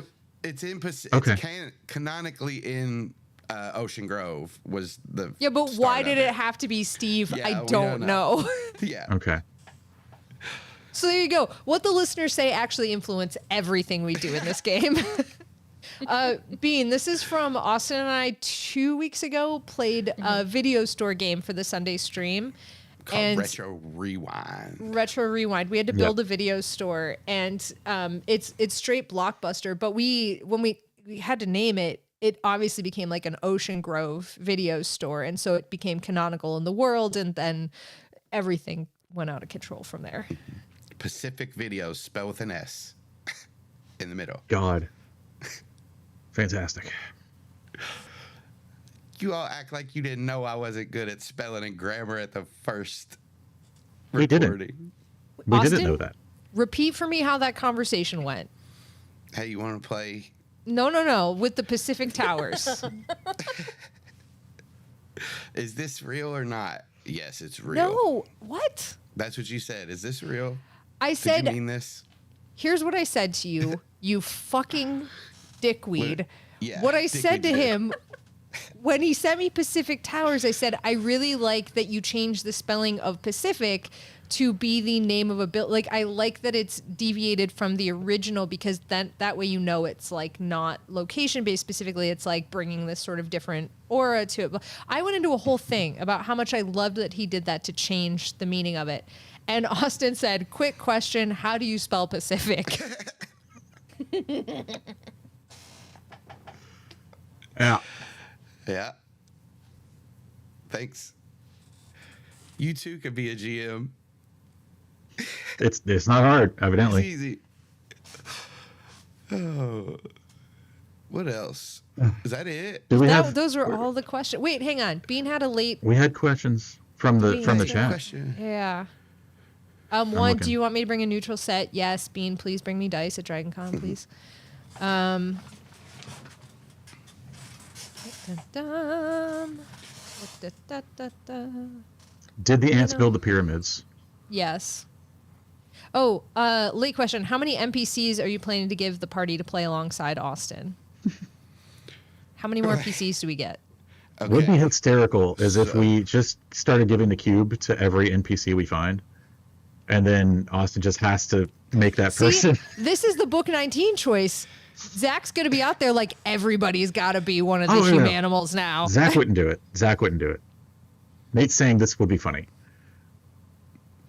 That just depends on how many they start to recruit.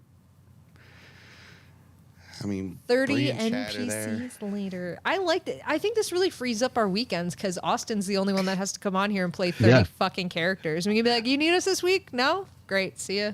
I could just run missions alone on stream. Yeah. Honestly. Let me roll the dice. Oh shit, Matea fights Cameron. They both die.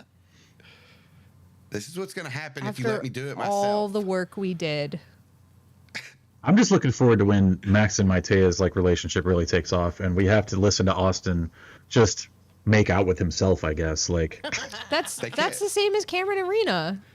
They don't have any mouths though. you're right. They're just gonna curl their tails and stalk eyes together or whatever. They're not gonna morph human and kiss at the dance. Wow. That sounds Wow. What if we morphed human and Wow. kissed at the dance? Would you? What if they would morphed you human morph and a kissed at dog? the dance? Would you morph a dog and kiss Dylan at the dance as a dog? If I was need so Dylan many also more a dog? details. What? You want Yeah. these two Andalites to morph another species and kiss each other? Disgusting. Let's not get into. Let's Because mix that's our never body happened like fluids. in the source material or Yeah. anything. What do you mean? That's one of the What do you KAS mean? use. No, it's not. Let the No. humans kiss. I mean, let it. No. That's What? disgusting. Are you good, dude? Are you good? I'm good, bro. That's gross, you guys. You're gross. Kissing? Yeah, Smut? Austin does think that closed mouth kissing is gross. That's his limit. What if Savannah and Dylan morphed Cameron and Zach and made out? First of all, That's the morally same thing. wrong, also Back it up. gross, but very funny as a prank, actually. Yeah. Very funny as a prank. Make sure Who like the needs yearbook AI? editor is right there. Who needs AI video? Check this out. You guys did it. Hi, I'm Austin, and you can find me at CZ Drop all over the internet, is what M. Swan would say. But I'll be right here every other Sunday at 11 Eastern, 10 Canadian Central, on twitch.tv/CZ Drop. If you're into more actual plays, I do one called Late Starters. It's a Pokemon TTRPG set around 50-ish years after Ash Ketchum, give or take. We follow a group of older than average trainers on a mission through Kanto to see what kind of Pokemon journeys await them. Also at airtimefornonsense.com, you can find everything I do. And that is me. Nate, I don't do nothing anymore. we have a script. Yeah, I know. I don't use it. I don't have that pulled up. I also Me either, don't. and I don't intend to. Yeah, I'm gonna wing I it. really did. I didn't use it that well either. I freestyled a lot of it because it's dated. I am occasionally a little swamp ass on Twitch, but really not anymore. I just don't be streaming like I used to. That's kind of my whole deal. I play this game, and it's very enjoyable. The other one that the other show I was on has ended. Sporadic Phantoms still out there. You can still listen to it. I played Chapman on that. It's an Animorphs AU radio show kind of deal.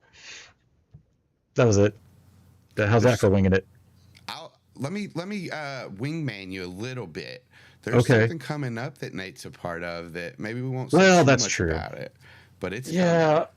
If you guys are into space westerns at all, you might be interested in a little thing Austin and I have been working on called 2 by 2, where Austin watches Firefly with me because he's never seen it, and then we talk about it. Yeah, you can listen Hell to yeah. it, but it's not mandatory. It is not mandatory. That's true. There will be shorts coming out later this year.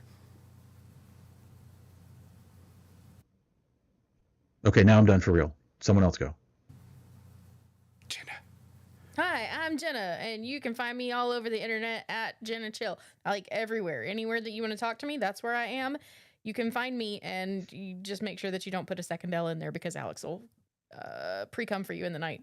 No, she won't. No, she won't. No, she won't. No, she won't. Whoa. No, she Whoa. We're won't. about to get flooded with L's. Hey, no, she won't. So many else. Do Bean, not, I do don't know not. what that ooh is in response to, but I'm concerned. I am too. L's in the chat, y'all. L's in the chat. What is the intent behind that ooh? Anyway, don't look for me on the internet. I'm going to become Jesus a hermit Christ. and live under a You're rock. gonna now pre-cum a after hermit? having said that. Become a hermit? You're gonna become a hermit? I'm gonna. How dare you? Gross. It's the worst kind of crap. Yeah, that's a tease. But if you wanted to listen to the things that I used to do before I left the world behind, you can find me outside of Airtime for Nonsense on QPR, inside Airtime for Nonsense on a fuck ton of stuff. Just go to airtimefornonsense.com. Pre-cum. Is this the title of the episode? It wasn't even Airtime an for No. episode. I think the title of the episode has to be Crush Risk, because that was Aw. very funny. All right, Alex. All right. Do it. And I think that this outro answers the question, why did you all have to move into having romance in the story? I think this pretty much answers it. We're all built up. It all built up. All the tension built up. Anyways, I am Alex and Birds across the internet. You can find me doing all sorts of things like this, Dungeons and Dracon Beams. Also, Horse Girls, Animorphs Anonymous, Late Starters. Jenna and I do Questmaster. Do you like Taskmaster? Great news. Check out Questmaster. It's on YouTube, as well as a bunch of other shows. But everything that we do, you can find at Airtime for Nonsense. You can follow us on socials. You can go to the website. We post weekly what we're going to be doing. And if we're on other shows like Wait, You Haven't Seen, that kind of stuff. So check it out because we all do a lot of very, very cool things. And we can have an entertainment for you almost every day of the week. And once again, you can find everything that we do at airtimefornonsense.com. Also, you want to prove you're not a yerk and join the resistance? That's right. You slip us a little human dollar, and we'll confirm you as a non-controller. There's also on that Patreon character journals, which there was 4 that just released last month. There's also Dander Snifflin podcast, which is an alternate D&D game full of all animals that you can check out. We also have sent stickers out all last year. We're doing bookmarks this year, and they're fucking great. Mine is, let's see if I got it right here. I may not. Yeah, and at Dragon Con in a few months, we're going to be doing. I mean, I don't think I can tell you because I don't think the schedule's official yet. But we have things that are happening there, so follow Airtime for Nonsense. Check all that out. Yeah, You showing off that bookmark, bro? I couldn't find it. Wow. Let me double check it. Let me. Nope. Nope. I must have put it somewhere else. Here's Not in a Pippin, book. though. Oh, That's Pip. one of the stickers you could get. Yay, Pippin. Yeah. We love you. Take care of yourself. Don't you fucking dare. Don't leave anybody with just pre-cum. Bye. Okay, bye. Bye, everyone.